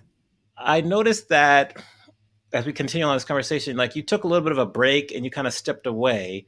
Talk to us about like your decision for that and how that helped you because you've kind of come back and started to stream more now. Right. So this has been a really hard decision. And it came about because, for one, I've been hustling with this career for a long time in my eyes. Like 14, 15 years is not the longest time for a lot of DJs and a lot of my mentors even.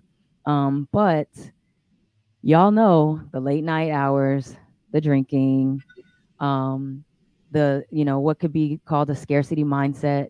That mentality of hustling, hustling, hustling. Um, even when I've had more than enough, I have noticed that I still have that mentality of like, well, let me just take this one more gig, and I kind of ran myself into the ground before COVID happened. And so there was a couple of years, probably at least like the last year or two, where I was thinking like, okay, I don't know if I really want to do this anymore in general, for a lot of different reasons, and just being tired. But I also had some health stuff going on, that needed to be addressed, and so um, getting on to online DJing, the starting from scratch of it all, the having to be online all the time, like either supporting other people's streams and having my electronic device in front of my face, Hmm. or being on my laptop, um, it's draining my energy. And I really felt like I want to be in nature. Like this is an opportunity for me to kind of reset. And the hustler in me, it's like a battle of two minds right now. There's like the go-getter, the hustler that's like doesn't want to be left behind, that wants to stay relevant, that wants to you know, give all that I have, especially, with us being in shelter in place and knowing that I have a gift, I have a light to share with folks. Um, all of those things. And then also me knowing like I'm tired. Hmm. Getting on here, I'm gonna be on there. Like I have a hard time stopping. So if I go an hour, you know what I mean? I'm gonna go 3, I'm gonna go 4. Um, you know, the way that I hold my body, like my literal spine, I'm like crunching down, my back hurts. Um, I just had to really make a decision to trust that it's gonna be all right if I take a break from this and just kind of like it was almost kind of risky. I don't know that way. I'm used to going 24/7 and I have a comfort zone in that. Like I'm addicted to anxiety, like I'm addicted to the adrenaline rush. I work well under pressure. It's like fun. I'm like, let's go. And also at the same time, I'm exhausted. So, yeah, so I just decided like, let me just actually take a step back. And I didn't really announce it, and I probably should have. Um, but I've noticed a lot of folks have, they got love for me, you know what I'm saying? And in the meantime, I've been taking this personal development and personal awareness class, like delving deep into my childhood experiences. And it's been good. Like it's been a good little break, especially for the wintertime, when it's dark early. um it's been just kind of a reset for me. And in the meantime, I've been afraid that I'm going to be left behind, and that when and if I get started back, you know who knows. But I always get back on to do different fundraising events that people ask me to do, or if it's like special tribute stuff, or just, I miss playing, so I'll still get on sometimes. Yeah. But what I've noticed is, yeah, I jumped back on lately, and all the homies, Yep. shout out to Twomp, shout out to Ageless, shout out to Umami, like, and yourself, like folks be, passing me raids, and I'm like blown away, Hmm. Yeah. Well with deserved. the love. I'm like, oh my God, because and then I feel like a way because everybody's been building their channels while I was over here, being philosophical and shit It's okay. Run your over own here in race. my zen. Don't look to the left. Don't look to the right. Run your own race. But remember, do as I say, not as I do, because I struggle with the same thing. So it's real. But Right. that's pretty. I kind of admire that because many times we would be forced to take a break. We would either break down physically or we'd break Yes. down mentally. You knew yourself well enough to say, you know what, I got to take a step back. What did you learn about yourself during this time away? Well, I've learned I've learned more and more about my hustle mentality and my scarcity mentality that I really want to shift. Um, I have, that part that I was saying about how I get addicted to the adrenaline rush of it all. Like, I'm learning that I'm kind of ready for a different type of vibe. Um, and I'm trying to figure out how to integrate my new vibe with this world, because the nervousness and the anxiousness that comes with getting online, it's not so fun to me anymore. And even in real life, like, I don't know if it's because I'm getting older, but I'm like not so. um yeah, I just have a much more a different outlook on things. So I'm kind of figuring that out. I'm stepping into a new to a new sense of myself right now, and so I'm in self discovery mode right now. Um, so I can't exactly answer that to the Yeah, it's T, okay. but Yeah. but yeah, I'm learning. I'm trying my best to learn as much as I can about myself, so I can be, just a better person in general for myself and collective consciousness. Now, the opposite of the scarcity mindset is the abundant mindset. How Right, were you able to recognize that you had the scarcity mindset, and what are some characteristics of one who would have the abundant mindset? right. So I think that I noticed it just from taking just having to sit down because of COVID, and then realizing like how, relieved I am to not have 4 or 5 gigs, which is like so dope to have 4 or 5 gigs, right? Yeah. Yeah. That's the paradox of life. But an abundant mindset, I think, is more so like the one that I decided to step into, and just being like, what, everything is going to unfold the way it should, and everything's going to be all right when I get back. And if it's not, then I need to allow the path to be unfolded, and know that it's going to be all right.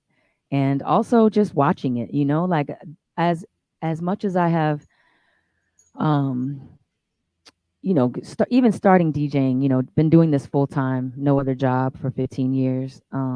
There was never a time I wasn't able to pay my rent, and even if I had to get a EBT card or whatever, in the beginning, it's always been okay, and I'm so grateful for that, and I count my blessings. Like, if I ever have a funky attitude, I start doing my gratitude list, because it's always been all right, and so I have to kind of remember what I've been through and how I've overcome and how I've come through, and know that it's no different for the future. So that's the kind of abundance mindset that I want to hold in the forefront. Good. Good. Continue with that mindset. How has Twitch helped you mentally, spiritually, emotionally? There got to The be some good things. I see the plush one. She said it's gonna be okay, y'all. Yo, shout out to the plush one. That's my girl. We have a fucking similar sense of humor. It's gonna be all right. Um, I'm gonna be on plush ones. We're doing a raid party tomorrow for her birthday, by the way, y'all. It's 40th birthday. All right. So I gotta shout that out right quick. I'll say the details of that later, but so how it has helped me. Yes. Yeah, so there's a list of gratitude for that. Okay. Obviously I've met some dope people, like, such as yourself, Thank you. Um, yeah, thank you so much. It's really, nice to see the way that community comes together, obviously. Like, this is a lot of things that I know that everybody feels, and has said before, but I'm happy to say it again. It's helped me to get out of my comfort zone with some things, being on the mic, um, playing whatever I want to play, money wise. Like, even though I haven't streamed that much, like, a couple $100, folks hit my Venmo, like, I need that. So that's been a Real talk. blessing for Real talk. sure, Yes. right? um yeah, I think that there's a lot that it's helped with, making connections, talking to people across the world, um being able to listen to other DJs, and catch vibes and catch inspiration from other people. There's a lot. All right. What resources have been most beneficial for you as you kind of going through this self discovery process? What resources? And I'm um thinking books, maybe podcasts. That's what I'm thinking, but I'll let you answer first. Sorry. um Good question. There's this book I've been reading called Becoming Supernatural.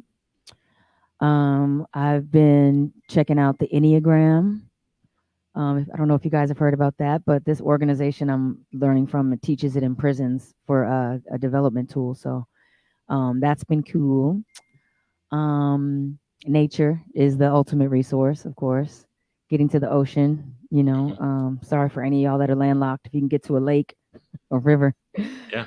Um, what was the question again? What resources have I?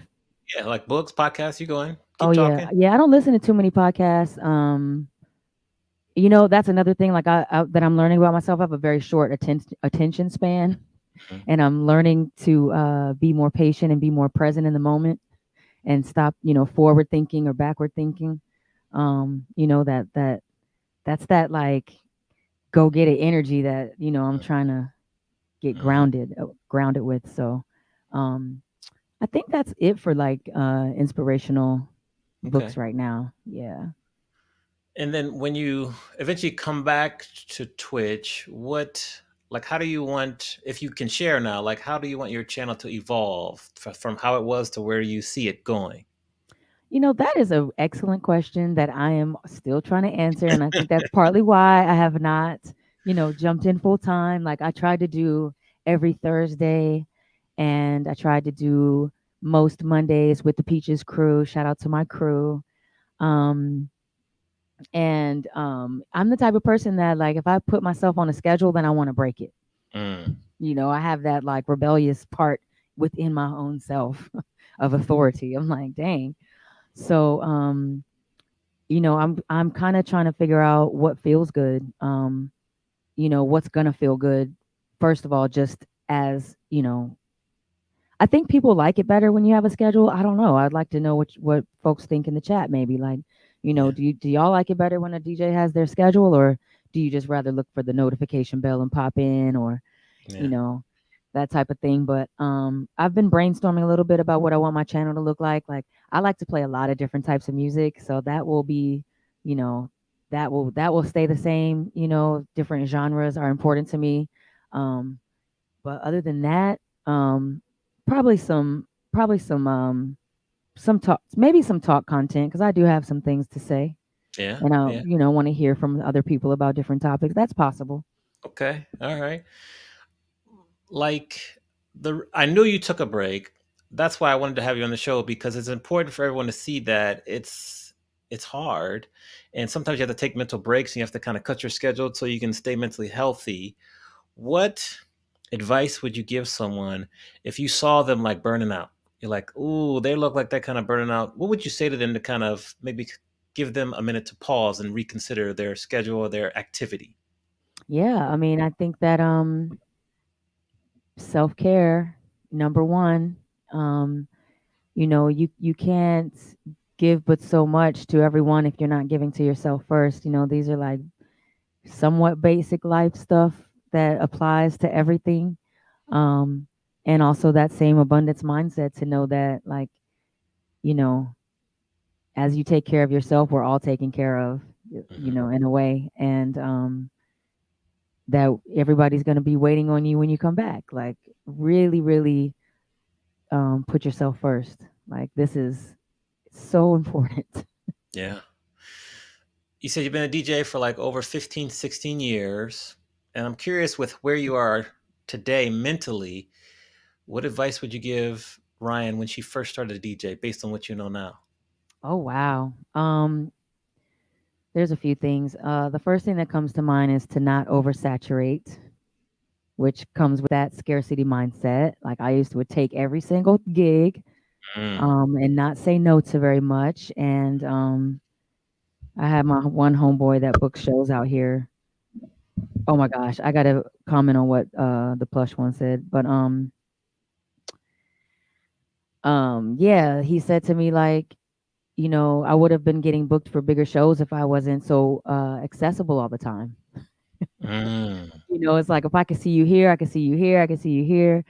So that makes a lot of sense. So I would definitely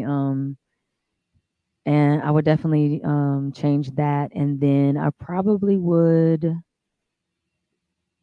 um have done better with my equipment, gotten, like, more quality hard drives that didn't break, that had me, like, redoing my whole music collection because the hard drive crashed. And then, I got my homies saving me, and then I'm, like, dumping all this music into my laptop. And so, like, my music is so unorganized, y'all. Like, it is unfortunate, right? And I don't have the patience to sit there and with my eyeballs getting dry again, pulling out, deleting. You know what I mean? Like, my homeboy said, like, yo, take 500 of each genre, and let that be the most that you have in your hard drive. I thought that was really sound advice.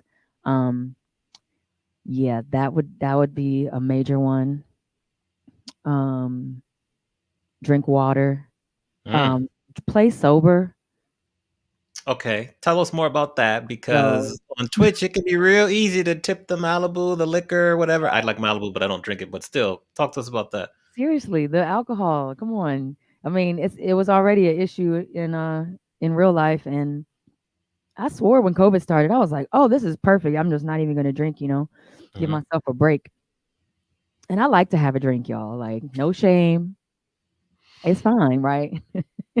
But you know, it's hard on the body. And hold on, is this my pizza? Hold on.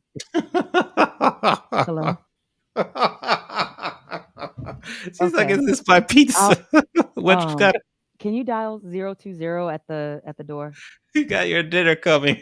They are 15 minutes early. That is I so love rude that they are 15 minutes early, honestly. Like, I love it. What'd you oh, get? What kind of pizza did you get? so it's like one of the best pizza spots out here. It's called Star Pizza. Mhm. It's like a deep dish. It's excellent. Okay. Yeah, I'm having a treat tonight. But and I'm like on an alcohol break at the moment too. So um I do not want to have to go downstairs and get this pizza, y'all. It's This okay. is like We'll we can continue another day because I know you're about to eat it. We don't want the pizza to get cold. But right, right. tell us about just kind of to close off the interview since we want you to eat. Any like advice you give streamers because a lot of people in here that want to grow their channel and do that. And I'm really curious what your advice would be with the abundance mindset and not the scarcity mindset. So maybe speak on that and then we can let you get your pizza. Say it one more time. Sorry. Like advice to people now, especially people who are on the channel right now trying to grow and they want to grow their channels. You've been in it Oh yeah. and with the like the abundance mindset. What are your thoughts? Okay. Hold on one second. It's like the pause before the grand finale. So let me give some shout outs first. Notorious DJ Cars, thank you very much for tuning in. I love that you all are here. Miss Tifstar, good to see you. Honey Flow, you've been here. Thank you. Good girl goodies, I see you. Miss Her, what's up? Thank you, Kitty Bradshaw. Remember, tune in next week for Kitty. Also, they've been putting the link in the chat. If you want to be on the dating show, we're still casting for that. The next one is March 3rd. That's some fun we're having there. So do that. Yeah, I think that we have Stevie tomorrow. And then on Saturday, DJ Ivy and I are doing a battle. This month's battle will be Janet Jackson versus Madonna. That is our battle for Saturday. That'll start like, I think 1 p.m. I might start early. I got to figure that out. So that's kind of what we that's kind of what we're talking about now. Go ahead, Ryan. Okay. Thanks so much. Of course, of You're so course. good at this. It's perfect. Go ahead. You're You like can shout outs now. close it off with just like I'm curious to hear what your advice would be to people who are trying to grow your channel when we add in the abundance mindset. Right. I'm gonna give this advice to my own self. Shoot. Um, Yes. I mean, I think that your own, putting your heart into putting your good intentions behind something is going to be the best thing that you can do. I think supporting other folks' channels. I kind of want to laugh at whatever's being put in the chat right now. I'm like, I know it's some funniness.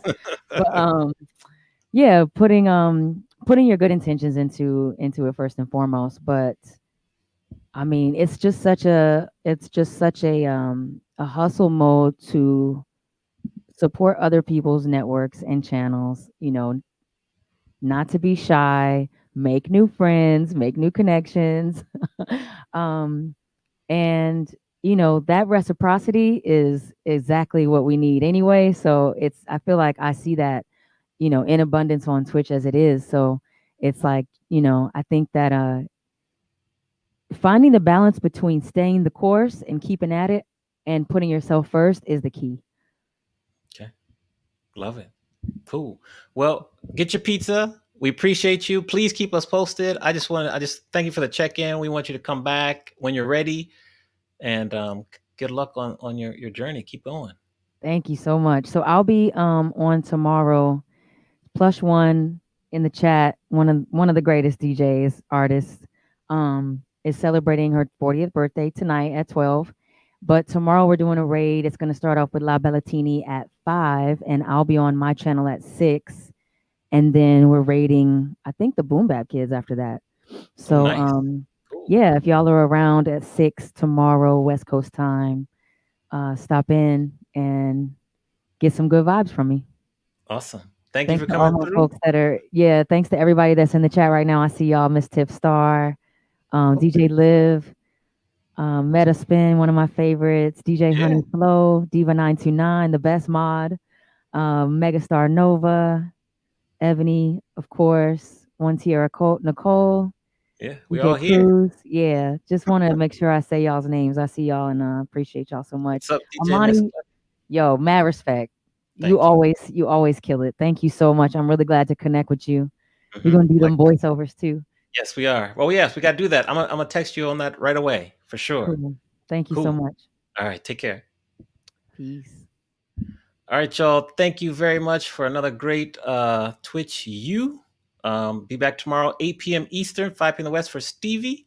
We're going to go to Brazil right now. We're going to raid DJ Bill BH. We're going to raid Brazil. We're going to Brazil right now. So shout out to NYC Doe for hooking up, starting from scratch. And Kharisma, thank you for being my wingman.